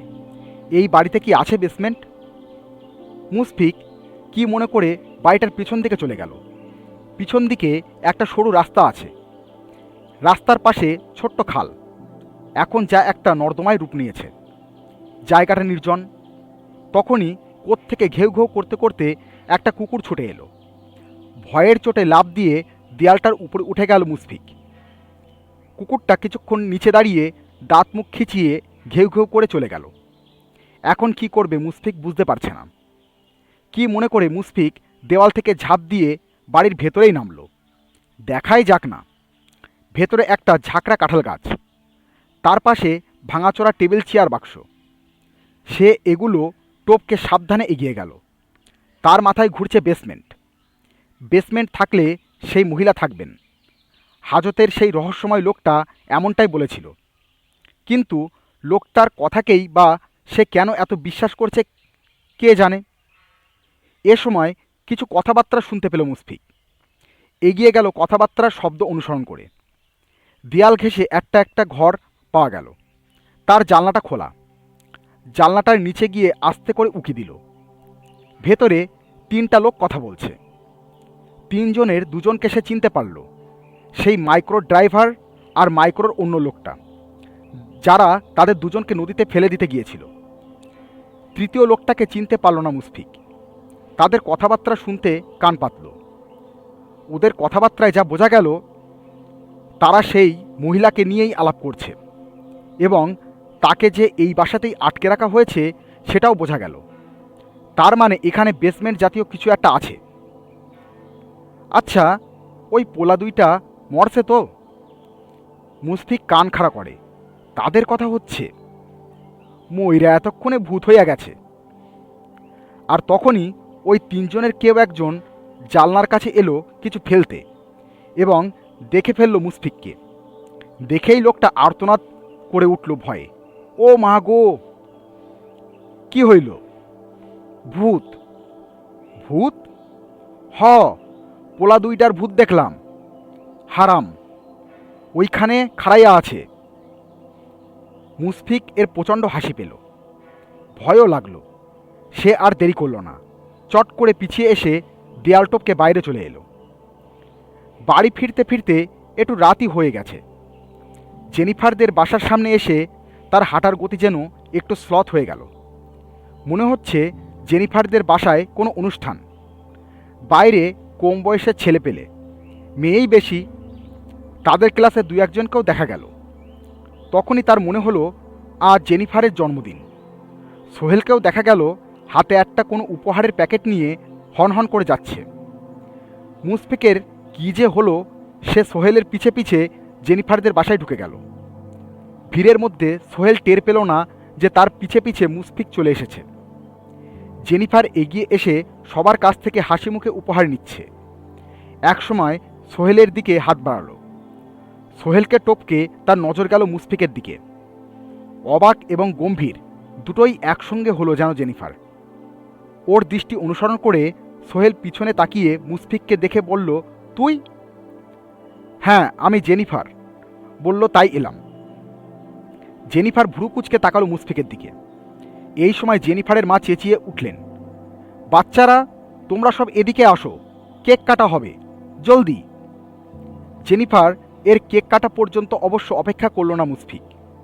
সে জেনিফারের অবাক চোখ এড়িয়ে এক ফাঁকে পিছিয়ে গিয়ে বেরিয়ে এলো। তার চলে যাওয়াটা কেউ খেয়াল করল না, অন্তত মুশফিকের তাই ধারণা। বাসায় ফিরে খেয়ে দিয়ে ঘুম দিল। ভাগ্য ভালো মামা এখনও ফেরেননি। ঘুমটা হলো নিশ্চিন্তে। ঘুমিয়ে ঘুমিয়ে সে স্বপ্ন দেখল সে যেন জেনিফারের বাসায় আবার গিয়েছে। ওর মা বলল, এই তুমি মুশফিক না? জি খালাম্মা। কেক না খেয়ে চলে গেল কেন? এই নাও কেক খাও। মুশফিক কেকটা খাচ্ছে তখন পাশে এসে দাঁড়ালো জেনিফার। ফিসফিস করে বলল, আমার উপহার। মুশফিক পকেটে হাত দিয়ে একটা প্যাকেট বের করে এগিয়ে দিল। এটা তো সোহেলের উপহারটা, জেনিফার রেগে গিয়ে বলল। মুশফিক খুব লজ্জা পেল। আর তাই তো, সোহেলের উপহারটা কিভাবে তার পকেটে ঢুকলো? এ সময় পেছন থেকে ঝাঁপিয়ে পড়ল সোহেল তার উপর। হি হি করে হেসে উঠল জেনিফার। সোহেলের সঙ্গে ঝাপটাঝাপটি করতে করতে একসময় তারা একটা পাহাড়ের কিনারায় চলে এলো। মুশফিক ভেবে পাচ্ছে না সোহেলের গায়ে এত জোর কিভাবে এলো। সে কিছুতেই পারছে না। সে পাহাড়ের খাদের একদম ধারে চলে এলো। তারপর হঠাৎ পড়ে গেল মুশফিক। পাহাড়ের গভীর খাদে সে পড়ে যাচ্ছে, পড়ে যাচ্ছে, পড়ে যাচ্ছে। ধক করে উঠল বুকটা। তারপরই জেগে উঠল মুশফিক। নিজেকে আবিষ্কার করলো খাটের নিচে তালগোল পাকিয়ে পড়ে আছে। জানলাটা খোলা, হু হু করে বাতাস বইছে। খাটের নিচেই ঠান্ডা মেঝেতে শুয়ে থাকলো মুশফিক, কাঁথাটা দিয়ে ঢেকে ফেলল মাথাটা। অন্যরকম একটা আরামে ঘুম আসতে দেরি হলো না মুশফিকের। স্কুল ছুটির পর মুশফিক বাইরে অপেক্ষা করছিল বাদলের জন্য, কিন্তু বাদলের পাত্তা নেই। কিছুক্ষণ অপেক্ষা করে রওনা দিল মুশফিক একাই। খিদে লেগেছে, বাসায় গিয়ে খেতে হবে। এ সময় পেছন থেকে কে যেন ডাকলো। পেছন ফিরে দেখে সোহেল দাঁড়িয়ে। সোহেলই হঠাৎ ডাকলো, এই মুশফিক শোন। কি? এগিয়ে গেল মুশফিক। তোর সঙ্গে একটু প্রাইভেট কথা আছে। আমার সঙ্গে আবার কি প্রাইভেট কথা? আছে, জরুরি। বল। এখানে না, একটু ওদিকে চল। এখানে বললে সমস্যা কি? খুব খুব প্রাইভেট টক, বলে একটু আড়ালে নিয়ে গেল মুশফিককে। একটা বড় গাছের আড়ালে। জায়গাটা ঝোপঝাড়ে ভরা, পাশেই স্কুলের নিচু দেয়াল। আর তখনই স্কুলের দেয়াল টপকে আরও দুটা ছেলে ঢুকে। লম্বায় বড় একজনের হাতে একটা রিকশার চেন। মুশফিক ওদের ঠিক খেয়াল করল না। কি বলবি বল, মুশফিক বিরক্ত নিয়ে বলল। কাল তুই জেনিফারদের বাসায় গেলি কেন? তুই গেলি কেন? আমাকে দাওয়াত করেছে তাই গেছি। আমাকেও দাওয়াত করেছে তাই গেছি, তোর কি? এই, তোকে দাওয়াত করেছে মানে? তুই আর বাদল দাগি আসামি, জেল খেটেছিস, আমরা সবাই জানি। মুশফিকের মাথায় যেন বিস্ফোরণ হলো। সে আর দেরি করল না, ঝাঁপিয়ে পড়ল সোহেলের উপর। আর তখনই পেছন দিক থেকে ঝাঁপিয়ে পড়ল আরও দুজন মুশফিকের উপর। মুশফিক হকচকিয়ে যায়। তার মানে সোহেল প্ল্যান করেই আজ এসেছে। কিন্তু কেন? ও একা আর ওরা তিনজন। খুব দ্রুতই ওরা তিনজন মিলে মুশফিককে মাটিতে পেরে ফেলল। হারামির বাচ্চা, আর জেনিফারদের পিছনে লাগবি, বলে প্রচণ্ড একটা ঘুষি বাগায় সোহেল। মুশফিক মাথাটা সরিয়ে নিতেই ঘুষিটা গিয়ে লাগে পেছনের গাছের গুঁড়িতে। আউ করে চেঁচিয়ে ওঠে সোহেল। আর তখনই মুশফিক সুযোগ বুঝে সোহেলের দু পায়ের মাঝখানে বেমক্কা জায়গায় একটা জুৎসই লাঠি বসায়। মা গো, বলে দুহাতে বিশেষ জায়গা চেপে ধরে মাটিতে বসে পড়ে সোহেল। সোহেলের সঙ্গের দুজন তখন উঠে দাঁড়িয়েছে। একজনের হাতে রিকশার চেন, সেটা সে পাই পাই করে ঘুরিয়ে এগিয়ে আসছে। বাতাসে হিস হিস শব্দ উঠছে। মুশফিক কী করবে বুঝতে পারছে না। আর ঠিক তখনই তার মুখে চিকন একটা হাসি ফুটে উঠল। বাদল আসছে, যাক আর ভয় নেই। চেন ঘোরানো ছেলেটা তখন ছুটে আসছে মুশফিকের দিকে, কিন্তু কিছু বোঝার আগেই পেছন থেকে ছুটে এসে বাদল আস্তে করে পা বাঁধিয়ে দিল চেন ঘোরানোর ছেলেটার পায়ে। বাদল ফুটবল খেলায় পা বাঁধিয়ে ফাউল করতে ওস্তাদ, সেটাই করল। মুহূর্তে ঘুরন্ত চেন নিয়ে হুড়মুড় করে আছড়ে পড়ল ছেলেটা আরেকটা ছেলের উপর। ওরে বাপ রে বলে কোকিয়ে উঠল দ্বিতীয় ছেলেটা। এই মারপিটের নাটক আরও কতক্ষণ চলতো কে জানে। এ সময় রঙ্গমঞ্চে আবির্ভাব হলো স্কুলের দারোয়ান বজলু মিয়ার। সে ওদের দেখেই একটা হুঙ্কার দিল, ওই পোলাপান, এখানে কি? স্কুল ছুটি হয়েছে কখন? গেলি তোরা? ওরা পড়িমড়ি করে ছুটল গেটের দিকে। শুধু সোহেলের ছুটতে একটু সমস্যা হচ্ছিল মনে হয়, কেমন ল্যাংচাতে ল্যাংচাতে ছুটছে গেটের দিকে। গেট দিয়ে বের হয়ে ওরা আলাদা হয়ে গেল। তিনজন গেল একদিকে, বাদল আর মুশফিক গেল আর একদিকে। তোকে পিটালো কেন? কি জানি, বুঝলাম না। মনে হয় জেনিফার প্যাচ লাগিয়েছে। কেন? ও প্যাচ লাগাবে কেন? তুই নাকি রাতে জেনিফারদের বাসায় গিয়েছিলি? কে বলল? শুনেছি। শুধু জেনিফার বাসায় নয়, আমি একাই ওই নোংর বাড়িতেও গিয়েছিলাম। ওই মহিলা ওই বাড়িতেই আছে।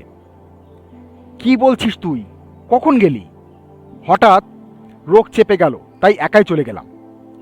মুশফিক সব খুলে বলে। আর ভালো লাগছিল না, দেওয়ালে বসেছিল, সামনে দিয়ে জেনিফার আর সোহেল হেঁটে গেল বলে তার মেজাজ খারাপ হয়ে গেল। তারপর গেল নোংর বাড়িটায়, সেখানে তারা ওকে দেখে ফেলে ভূত বলে চেঁচালো। সব খুলে বলল মুশফিক। বলিস কি, তুই একা এত বড় রিস্ক নিলি? নিয়ে ফেললাম হঠাৎ করে। এখন আমরা কি করব? ওই মহিলাকে উদ্ধার করব। কিভাবে তা জানি না। চল পুলিশকে সব খুলে বলি। পাগল, পরে আবার আমাদের হাজতে ঢুকাবে। তাহলে কি করা যায় বলতো? চল আবার যাই দুজন একসাথে।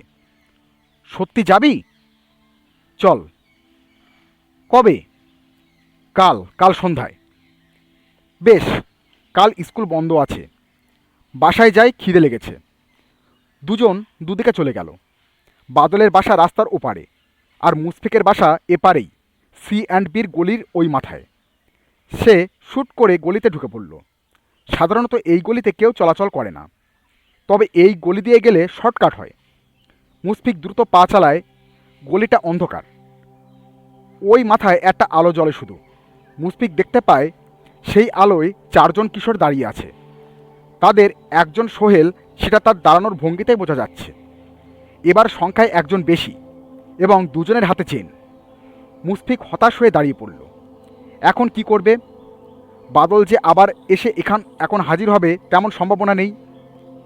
সাগর এলেও লাভ হবে না। এখন ওরা চারজন, ওরা এগিয়ে আসছে। মুশফিক ভেতরে ভেতরে দুর্বল বোধ করে। আর তখনই একটা কাণ্ড ঘটে। ওরা চারজন হঠাৎ পড়িমড়ি করে দৌড়ে পালায়। কেন? কি ভেবে ঘুরে তাকায় মুশফিক, দেখে তার পিছনে একটা দানব দাঁড়িয়ে আছে। বিশাল লম্বা দানব, মানুষ নয় নিশ্চয়ই। ভয়ে চিৎকার করতে যাবে, তখনই দানব কথা বলে ওঠে। তুমি মুশফিক না? জি জি, তোমার খোঁজেই এই গলিতে ঢুকেছি। আপনি কে? লোকটা খপ করে তার একটা হাত ধরে বলে, চলো। একটা রেস্টুরেন্টের ভেতর এক কোণের একটা টেবিলে বসে আছে সেই রহস্যময় ইরফান আলী। মুশফিককে নিয়ে সেখানে ঢুকলো লম্বা লোকটা। কি খবর, চিনতে পারছো? পুরো নাচায় ইরফান আলী। ভয়টা কেটে যায় মুশফিকের। সে বসে, লম্বা লোকটাও বসে তার পাশে। টেবিলের উপর কাবাব আর পাতলা তন্দুরি রুটি। মুশফিকের ভীষণ খিদে পেয়েছিল। ব্যাপারটা বুঝেই যেন ইরফান আলী লোকটা বলে উঠল, আগে খাওয়া যাক, তারপর কথা।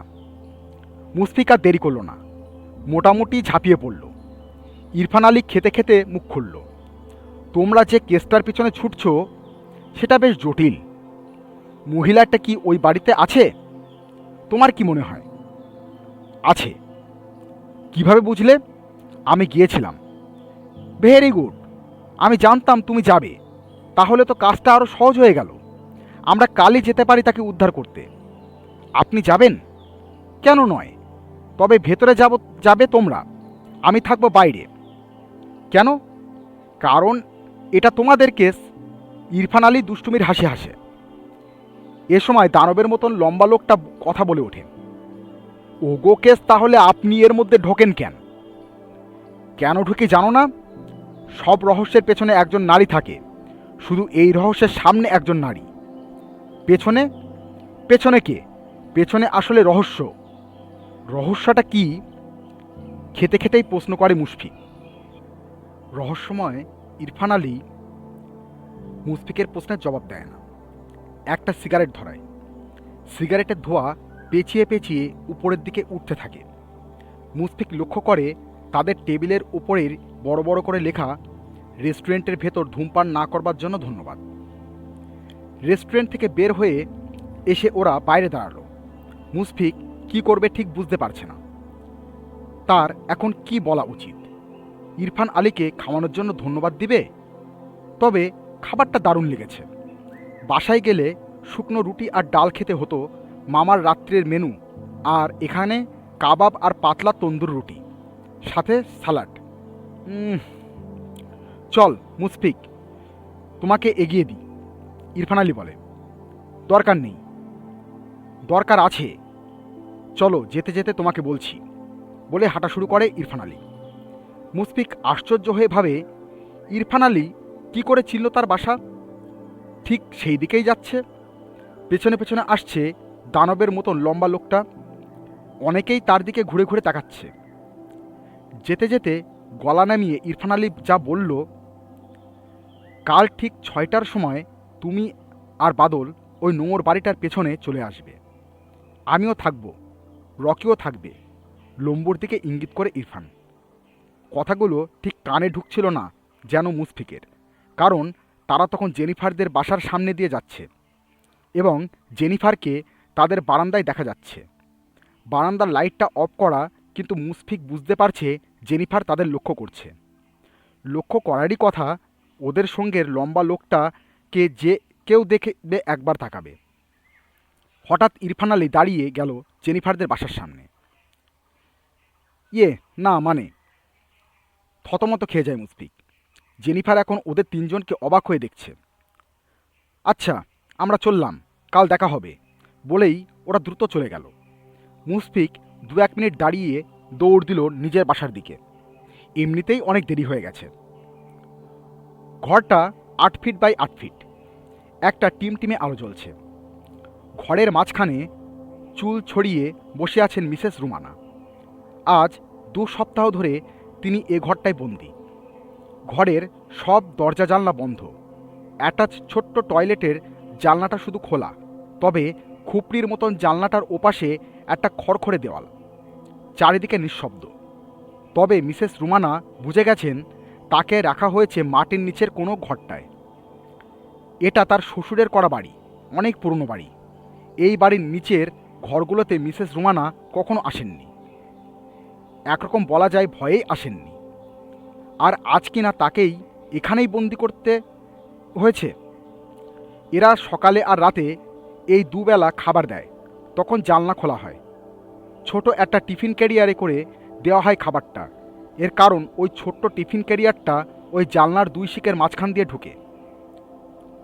রুমানা বেগম এর আজ কেন যেন ওই ছেলে দুটোর কথা মনে হচ্ছে। ওই দিন শ্মশানে যখন তাকে মেরে ফেলতে চাইছিল ওরা, তখন ছেলে দুটি কোত্থেকে যে এসে উদয় হয়েছিল, ওদের কারণেই সে যাত্রা বেঁচে গিয়েছিলেন। পরদিন তাড়াহুড়োর কারণে সবটা জানা হয়নি। ঠিকানা দিয়ে ওদের আসতে বলা হয়েছিল পরদিন, কিন্তু ওরা আসেনি। ওদের আসলে পুরো ব্যাপারটাও খুলে বলা হয়নি। বলাটা উচিত ছিল। তার শ্বশুরের একটা গোপন হীরকখণ্ড আছে, সেটার জন্যই এত কাহিনী। অনেকের ধারণা হীরকখণ্ডটা তার কাছেই আছে, বা তিনি জানেন, তাই তার পেছনে সবসময় কেউ না কেউ লেগে আছেই। তার স্বামী যদি বেঁচে থাকতেন তাহলে এত ঝক্কি তাকে সইতে হতো না, কিন্তু বেচারা স্বামীটার জন্যই তিনি একরকম জেদ ধরেছেন, এর শেষটা দেখতে চান। এই অভিশপ্ত হীরকখণ্ডটার কারণেই এত কিছু হচ্ছে সব। স্বামীহারা হলেন তিনি, শ্বশুরও এর জন্যেই মারা গেলেন। একটা হিসাব শুধু মিলে না। ওরা কি সত্যি সত্যি ওই দিন শ্মশানে তাকে মেরে ফেলতে নিয়ে গিয়েছিল হীরকখণ্ড না পেয়েই, নাকি ওরা আসল সত্যটা জেনে গেছে? আসল সত্যটা কি আসলেই সত্য? এখন কটা বাজে, এখন রাত না দিন, সেটাও বোঝবার উপায় নেই। মিসেস রুমানা উঠে দাঁড়ালেন। তখনই একটা শব্দ হলো দরজায়। দুপুরের কিংবা রাতের খাবার নিয়ে এসেছে ওরা। মিসেস রুমানা আশ্চর্য হয়ে শুনলেন দরজার তালা খোলা হচ্ছে। সাধারণত দরজার দিকে শব্দ হয় না, সব শব্দ হয় জানলায়। আজ কেন দরজা খোলা হচ্ছে? নিঃশ্বাস বন্ধ করে অপেক্ষা করে মিসেস রুমানা। আর সত্যি সত্যি টুক করে প্রায় নিঃশব্দে দরজাটা খুলে যায়। দরজায় যাদের দেখা যায় তাদের দেখে চমকে ওঠেন মিসেস রুমানা। সেই কিশোর দুজন, একজন মুশফিক আর একজন বাদল। তোমরা মুখে আঙুল দিয়ে কথা বলতে নিষেধ করে ওরা। নিঃশব্দে বের হয়ে আসে ওরা তিনজন। মুশফিক রুমানা বেগমের কাছে একটা বোরখা এগিয়ে দেন। ফিসফিস করে বলে, এটা পরে ফেলুন, তাহলে এই অন্ধকারে আর আপনাকে দেখা যাবে না। আমরা সামনে থাকব, আপনি ছায়ার মতন আমাদের পিছু পিছু আসুন। মিসেস রুমানা তাই করল। মনে হচ্ছে এ ছেলে দুটোর উপর ভরসা করা যায়। বেসমেন্ট থেকে ছোট্ট সিঁড়ি দিয়ে উপরে উঠতে হবে, তারপর ডান দিকের দরজা দিয়ে বেরোনো যাবে। তার ভাবতে আশ্চর্য লাগছে নিজের ঘর থেকে নিজেকে পালাতে হচ্ছে। কি অদ্ভুত কাণ্ড! সিঁড়ির পাশের দরজাটার পাশে বসে আছে ছগির। এই দরজার তার 12টা পর্যন্ত ডিউটি। যেহেতু নিচের বেসমেন্টে একজন বন্দি আছে, তাই এই পাহারার ব্যবস্থা। সেলিম এলেই সে চলে যাবে। আজকের আবহাওয়াটা একটু ঠান্ডা ঠান্ডা, বাড়ি গিয়ে একটা আরামের ঘুম হবে। সেলিম হারামজাদাটা আসতে দেরি করছে কেন বুঝতে পারছে না। অবশ্যই ওই দিনের ঘটনার পর থেকে ব্যাটা কেমন যেন সিটিয়ে গেছে। সে নাকি ছোড়া দুটোর ভূত দেখেছে এই বাসায়। আরে গর্ধব, যে ছোড়া দুটোকে নিজের হাতে পানিতে ফেলে মেরে এলাম, হঠাৎ ছগির আর ভাবতে পারে না। তার চোয়াল ঝুলে পড়ে, নিজের উপর নিয়ন্ত্রণ হারিয়ে ফেলে সে। হঠাৎ তার দম আটকে আসে, হৃৎপিণ্ডটা গলার কাছে এসে ধকধক করছে। কারণ আর কিছুই না, তার সামনে দাঁড়িয়ে আছে মূর্তিমান দুই প্রেত, যাদের বস্তায় ভরে সে আর সেলিম নিজে হাতে মেঘনায় ফেলে মেরে এসেছে। তারা তার সামনে। জ্ঞান হারাবার আগে সে বুঝতেই পারল না তার সামনে দিয়ে নিঃশব্দে বেরিয়ে গেল তিনজন, কোনো ঝুট ঝামেলা ছাড়াই। মুশফিক, বাদল, এর দুই প্রেত আর মিসেস রুমানা। তার মানে আপনি বলতে চাচ্ছেন আপনার বাড়িতেই ওরা আপনাকে আটকে রেখেছিল? হ্যাঁ। কেন? সে অনেক বড় গল্প, আপনাকে বলবো, কিন্তু তার আগে আমার বাসায় পুলিশ ফোর্স পাঠান। ওরা যখন টের পাবে আমি পালিয়ে গেছি, তখন ওরাও পালাতে পারে। ওরা পালাবে না বলে হাই তুলে ওসি সাহেব। আপনি কি করে বুঝলেন ওরা পালাবে না? বললাম তো পালাবে না। আপনার গল্প শেষ করুন। আপনি কিভাবে পালালেন ওই বাসা থেকে? দুটো বাচ্চা ছেলে।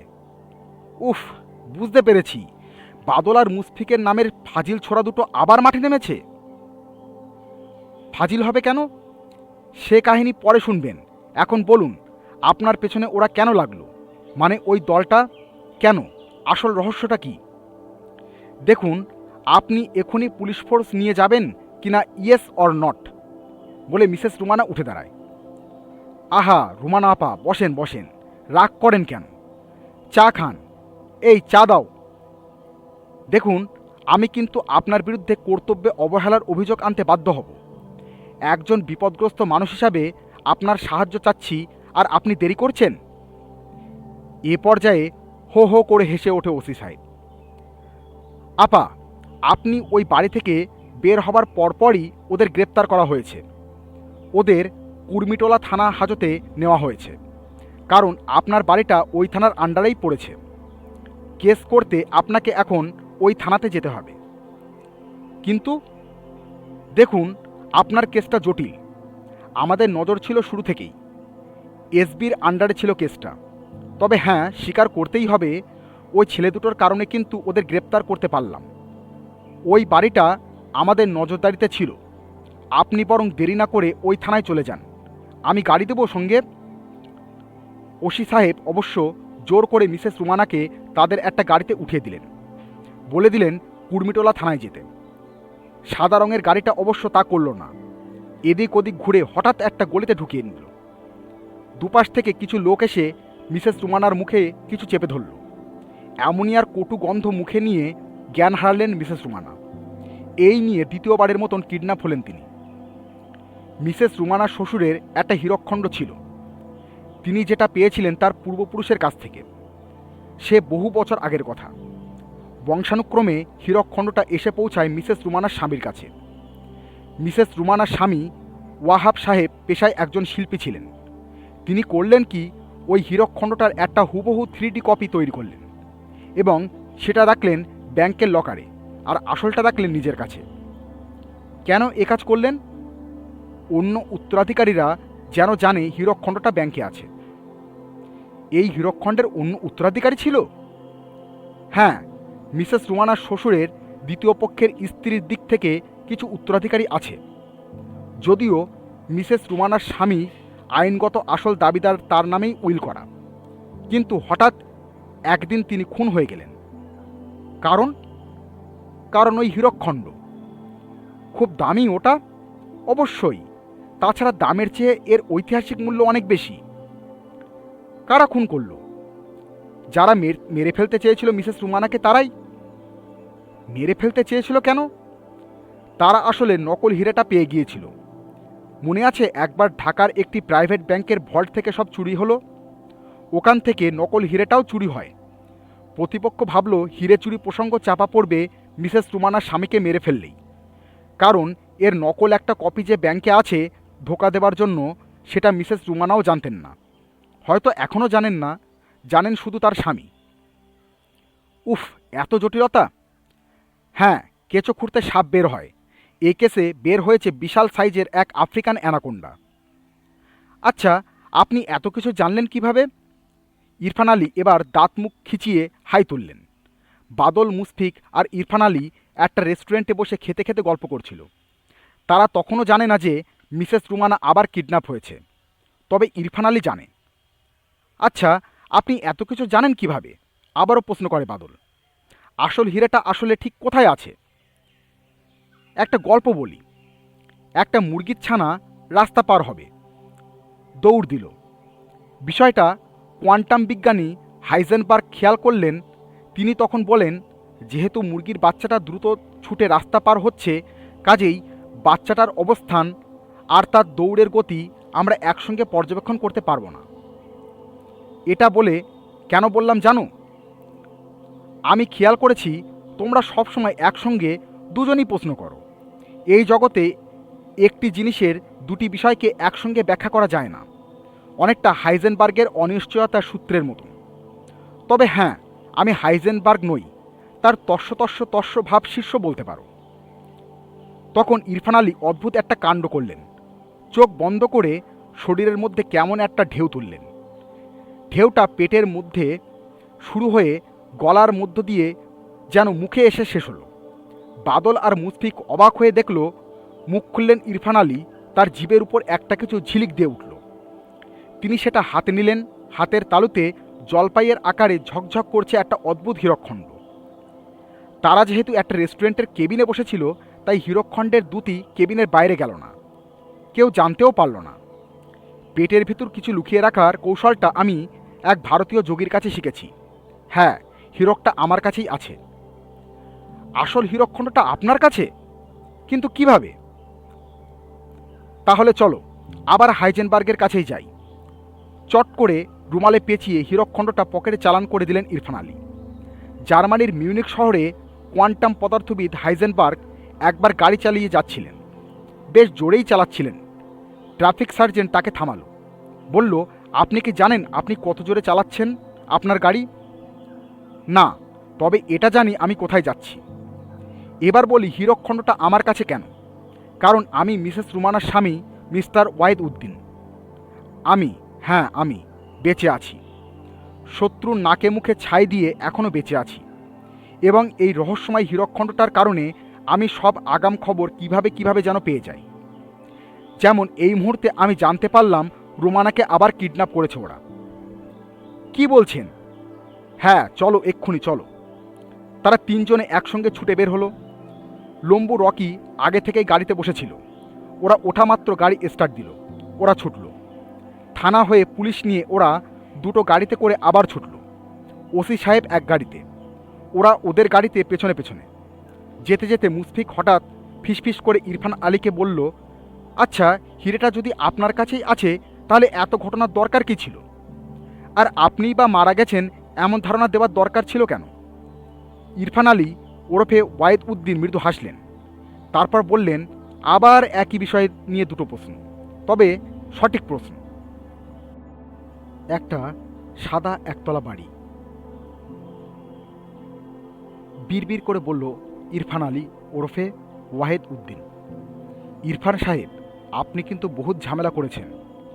ক্রিমিনাল যদি এই বাড়িতে না থাকে তাহলে কিন্তু মিথ্যা তথ্য দিয়ে ভোগান্তির জোর করার জন্য আপনাকে আবার হাজতে ঢোকাবো। জি অবশ্যই, আপনারা ঢুকে পড়ুন।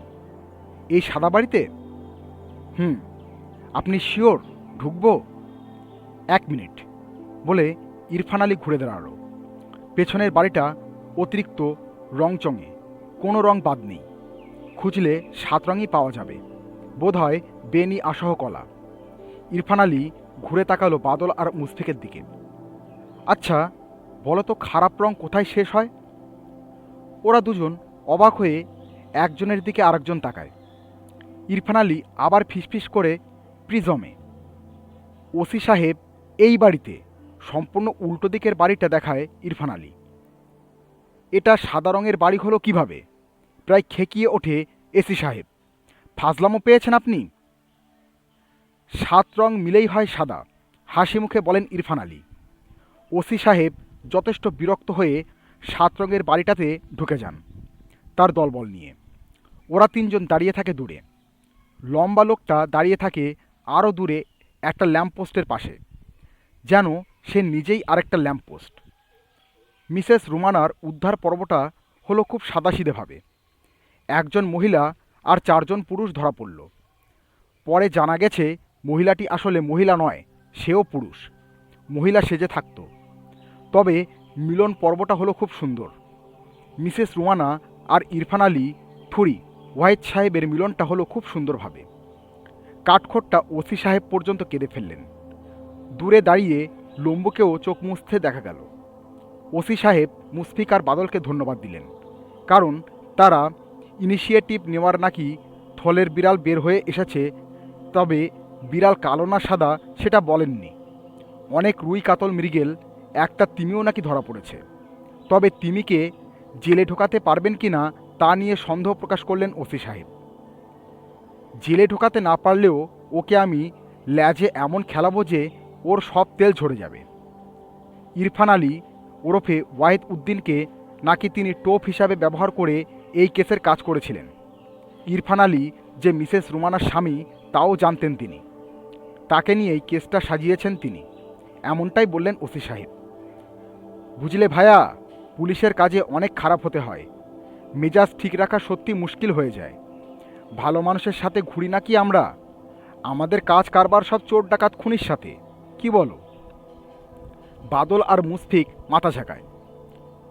চলো তোমাদের নামিয়ে দিয়ে আসি। না না, করেও লাভ হলো না।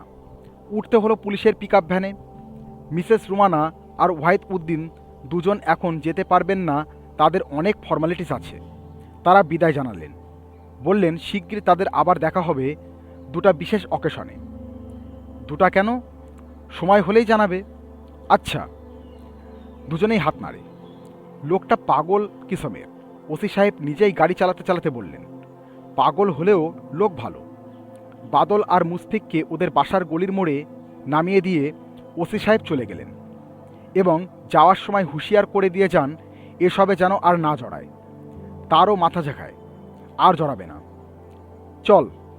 কোথায়? সিঙ্গারা খাই। চল। তারা দুজন তাদের পাড়ার মোড়ের মসজিদের দোকানে ঢোকে। দোকানটা ভাঙাচোরা, কিন্তু সিঙ্গারা বানায় অসাধারণ। তারা ঢোকা মাত্র গরম গরম সিঙ্গারা চলে এলো, সাথে সস আর পেঁয়াজ। অন্য সব দোকানে সিঙ্গারার সঙ্গে শসা দেয়, কিন্তু এই দোকানে দেয় পেঁয়াজ। পেঁয়াজ দিয়ে সিঙ্গারার মজাই আলাদা। সিঙ্গারা খেতে খেতে মুশফিকের মনটা উদাস হয়ে যায়। এ কটা দিন বেশ একটা উত্তেজনার মধ্যে ছিল। এখন সব উত্তেজনার অবসান হয়েছে। আবার সেই পড়াশুনো, স্কুল, সেই শ্মশানের ঘটনা দিয়ে শুরু, তারপর কত কাহিনী। এখন সব কাহিনী ঝিরঝির। কী রে, কী ভাবিস? ভাবছি বেশ কাটলো কটা দিন আমাদের, কি বলিস? হ্যাঁ, তা কাটলো। আবার সেই স্কুলে যেতে হবে, বদি স্যারের প্যাদানি, কানে ধরে দাঁড়ানো, তাও আবার জেনিফারদের সামনে, কি বলিস? ধুত, চল বাসায় যাই। চল। ওরা বাসার দিকে রওনা দেয়। বিকেলের সূর্য তখন ডুবতে শুরু করেছে। C&Bর দেওয়ালের ওপাশে তাদের দুজনের ছায়া লম্বা হয়ে তাদের অনুসরণ করতে থাকে, তারা টের পায় না। জাদুঘরের অডিটোরিয়ামের একটা ছোটোখাটো অনুষ্ঠানের মতন হলো। ইরফান আলী অর্থাৎ ওয়াহেদ সাহেব আর মিসেস রুমানা যৌথভাবে তাদের সেই বিখ্যাত হীরকখণ্ডটি অফিসিয়ালি দান করলেন জাদুঘরে। তার উপরই এই অনুষ্ঠান। অনেক চ্যানেল, সাংবাদিকরা সব ভিড় করেছে। ওসি সাহেবকেও দেখা গেল। তাকে আজ অন্যরকম লাগছে। সুন্দর একটা পাঞ্জাবি পরে আছেন। তাকে আজ আর পুলিশ পুলিশ লাগছে না, মনে হচ্ছে নিজেদেরই চাচা মামাকেও। মুশফিক একাই এসেছে। বাদল হঠাৎ করে কক্সবাজারে বেড়াতে গেছে বাবা মার সাথে। একা একা বসে থাকতে মুশফিকের ভালো লাগছিল না। মঞ্চে বসে আছেন ওয়াহিদ উদ্দিন আর মিসেস রুমানার, ওসি সাহেব আর জাদুঘরের মহাপরিচালক। অনুষ্ঠান শুরু হয়ে গেল। জাদুঘরের মহাপরিচালক হীরকখণ্ড দান করবার জন্য ওনাদের ধন্যবাদ দিলেন। ওসি সাহেব এই হীরকখণ্ড উদ্ধারের দুর্ধর্ষ বর্ণনা দিলেন। সেখানে মুশফিক আর বাদলের নামও বলা হলো। ওয়াহেদ সাহেব বক্তব্য রাখলেন সবার শেষে। তিনিও মুশফিক আর বাদলের কথা বারবার বললেন। বাদল না থাকায় সবাই মুখ ঘুরিয়ে বারবার মুশফিককে দেখতে লাগলো। দু একজন ছবিও তুলল। মুশফিকের দারুণ লজ্জা লাগছিল। মনে হচ্ছে ধুত, না আসলেই ভালো হতো। সবশেষে আসল অনুষ্ঠান। হীরকখণ্ডের বাক্স হস্তান্তর করা হলো অফিসিয়ালি। মিসেস রুমানা হীরকখণ্ডের বাক্সটা তুলে দিলেন জাদুঘরের মহাসচিবের হাতে। চারিদিকে হাততালি, ক্যামেরার ফ্ল্যাশ আর ফ্ল্যাশ, চোখ ধাঁধিয়ে যাওয়ার অবস্থা। অনুষ্ঠান শেষ। এখন সামান্য চা চক্র। পাশেই লম্বা টেবিলে চা, সামোসা আর কেক সাজানো আছে। মুশফিক একটা সামোসা নিয়ে কামড় দিতে যাবে, তখন পাশ থেকে কে যেন বলে উঠল, কেমন আছো মুশফিক? চমকে পেছনে ফিরে তাকায় মুশফিক, দেখে জেনিফার। তুমি এখানে? কোনো মতে বলে মুশফিক। বাহ, আমার বাবা জাদুঘরের সিকিউরিটি চিফ না? ও। মুশফিকের গলায় সামোচা আটকে যায় যেন। আর কথা খুঁজে পায় না মুশফিক। কাল স্কুল খোলা জানো? জেনিফার খুব স্বাভাবিকভাবে বলে, জানি। আচ্ছা, ওই হিরেটা তুমি দেখেছ? দেখেছি। অনেক বড়? মাথা নাড়ে। আমিও দেখব। কাল স্কুলে যাবে তো? যাব। তোমার জন্য সিট রাখবো। তোমাদের অ্যাডভেঞ্চারের গল্পটা বলবে কিন্তু। যাই, বাবা ডাকছে। জেনিফার হাত নেড়ে চলে যায়। ফুরফুরে একটা বাতাস বয়ে যায় মুশফিকের বুকের ভেতর দিয়ে। একটু আগের মন খারাপ ভাবটা দূর হয়ে গেছে। সে এক কাপ চা ঢেলে নেয়। চাটা দারুণ। এ সময় তার পাশে এসে দাঁড়ায় ইরফান আলী ওরফে ওয়াহিদ উদ্দিন। এই যে ওয়ান অব দ্য অ্যাডভেঞ্চারার, তোমার সঙ্গে জরুরি দরকার। বলেন। এদিক ওদিক তাকিয়ে তিনি একটা কাগজে মোড়ানো জিনিস মুশফিকের পকেটে ঢুকিয়ে দিলেন। কি এটা? তোমাদের পুরস্কার। মানে? মানে বাসায় গিয়ে দেখো, বলে হাত নেড়ে অতিথিদের ভিড়ের মধ্যে হারিয়ে গেলেন। মুশফিক অবশ্য দেরি করে না। একটু আড়ালে গিয়ে প্যাকেটটা খুলেই বোঝা যায় সেই হিরেটার রেপ্লিকা কপি, মানে নকলটা। অনুষ্ঠান শেষ, সবাই চলে যাচ্ছে। হঠাৎ নতুন করে একটা হাউমাউ শুরু হলো। কি হলো? সাংবাদিকরা দাবি করছে হিরেটা একটু হলেও দেখানো হোক, তারা ছবি তুলবে। তাই তো, না দেখালে কিভাবে বুঝবে যে ওটা আসলেই হিরে? জাদুঘরের মহাপরিচালক রাজি হচ্ছিলেন না। তার যুক্তি, দুদিন পর যখন গ্যালারিতে হার্ড গ্লাস কাস্কেটের ভেতর প্রদর্শন করা হবে পূর্ণ নিরাপত্তা সহকারে, তখনই না হয় দেখবেন। কিন্তু সাংবাদিকরা নাছোড়বান্দা। একবার হলেও দেখানো হোক। তারা ছবি তুলে নিয়ে যেতে চায়। তাদের পরের দিনের কাগজে ধরাতে হবে। শেষ পর্যন্ত মহাপরিচালক রাজি হলেন। তাদের সামনে উন্মুক্ত করা হলো ছোট্ট কাঠের বাক্সটি। এক মুহূর্তের জন্য ঝিলিক দিয়ে উঠল হিরেটা। তারপর হঠাৎ সব কারেন্ট চলে গেল। পাওয়ার ফেল। সঙ্গে সঙ্গে চিৎকার চেঁচামেচি, হুই হুল্লুর। এসব যখন হচ্ছিল তখন মুস্তিক জাদুঘরের টয়লেটে ছোট কাজ সেরে বেরোবে। তখনই দুটো লোক ছুটে এলো টয়লেটে।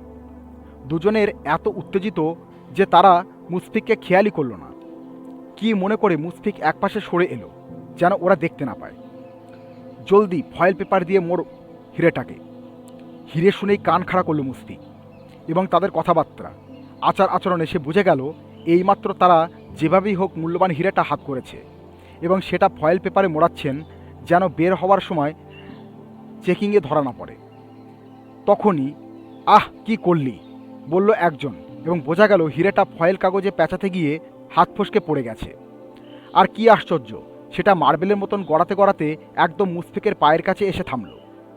মুশফিকের মাথায় দ্রুত চিন্তা চলে। সে চট করে পকেটের নকল হিরেটা আসল হিরের জায়গায় রেখে আসল হিরেটা সরিয়ে ফেলে এবং নিঃশব্দে আরও পিছনে অন্ধকারে সরে যায়। ভাগ্য ভালো বলতে হবে, টয়লেটের এক সাইডে লাইটটা নষ্ট বলে জায়গাটা বেশ অন্ধকার। সেখানেই সিটিয়ে দাঁড়িয়ে থাকে মুশফিক। বুকের ভেতরটা ঢিপ ঢিপ করছে। ওদের একজন এগিয়ে এসে ব্যস্ত হয়ে নকল হিরেটা তুলে নেয়। কিছু হয়নি তো? একজনের বিরক্ত গলা। না, কি হবে, হীরের ক্ষতি হওয়া অত সোজা নয়। জলদি র্যাপ করে ফয়েল পেপারে। দেখিস আবার ফেলিস না। গাধার মতন এক একটা কাজ করিস। এরা কি সেই তারা? মুশফিক বুঝতে পারে না, নাকি অন্য দল? তারা ওখানে র্যাপিং ছাড়াও আরও কিছু করলো জানো। তারপর দ্রুত বের হয়ে গেল। সঙ্গে সঙ্গে মুশফিকও সাবধানে বের হয়ে এলো। তখনও ওই সাইডটার অন্ধকার, চারদিকে হাউ মাউ চেঁচামেচি, চিৎকার। মুশফিক কী করবে বুঝতে না পেরে বের হয়ে চলে এলো। গেটে অনেককে চেকিং করলেও মুশফিককে কেউ কিছু বলল না। মুশফিক হাঁটা দিল বাড়ির দিকে। কি আশ্চর্য কাণ্ড, আসল হিরেটা এখন তার পকেটে। জেনিফার মুখ কালো করে ওদের একতলার বাসার বারান্দায় দাঁড়িয়ে। মুশফিককে দেখে তার মুখের কোনো ভাবান্তর হলো না। স্কুলে যাবে না? মুশফিক বলল। না। কেন? কাল রাতে ওই হিরেটা চুরি হয়েছে জানো? প্রায় কান্না কান্না গলায় বলে জেনিফার। হ্যাঁ, আজ পেপারে দিয়েছে। বাবার এখন মহাবিপদ। আজ 12টার মধ্যে বাবাকে ওটা উদ্ধার করতে হবে যেভাবেই হোক, কারণ সিকিউরিটির দায়িত্বে তিনিই ছিলেন। চাচা কোথায়? বাসায়। বাবা ভেবে পাচ্ছেন না কি করবেন। চাচাকে চিন্তা করতে না কর, বেশ জোর গলায় বলে মুশফিক। মানে? অবাক হয়ে তাকায় জেনিফার মুশফিকের দিকে। এত বড় বিপদের কথা শুনেও কেন মুশফিকের মুখে হাসি? মুশফিক পকেট থেকে কাগজে মোড়ানো হিরেটা বের করে জেনিফারের দিকে এগিয়ে দেয়। বলে, চাচাকে দাও, এটাই আসল হিরে। কাল যেটা খোয়া গিয়েছিল সেটা ছিল নকল। জেনিফার হতভম্ব মুখের দিকে তাকিয়ে থাকতে বেশ ভালো লাগে মুশফিকের। ধন্যবাদ। শেষ হলো আজকের গল্প পাঠ। যদি গল্প পাঠ ভালো লাগে অবশ্যই লাইক, শেয়ার এবং সাবস্ক্রাইব করবে। ধন্যবাদ।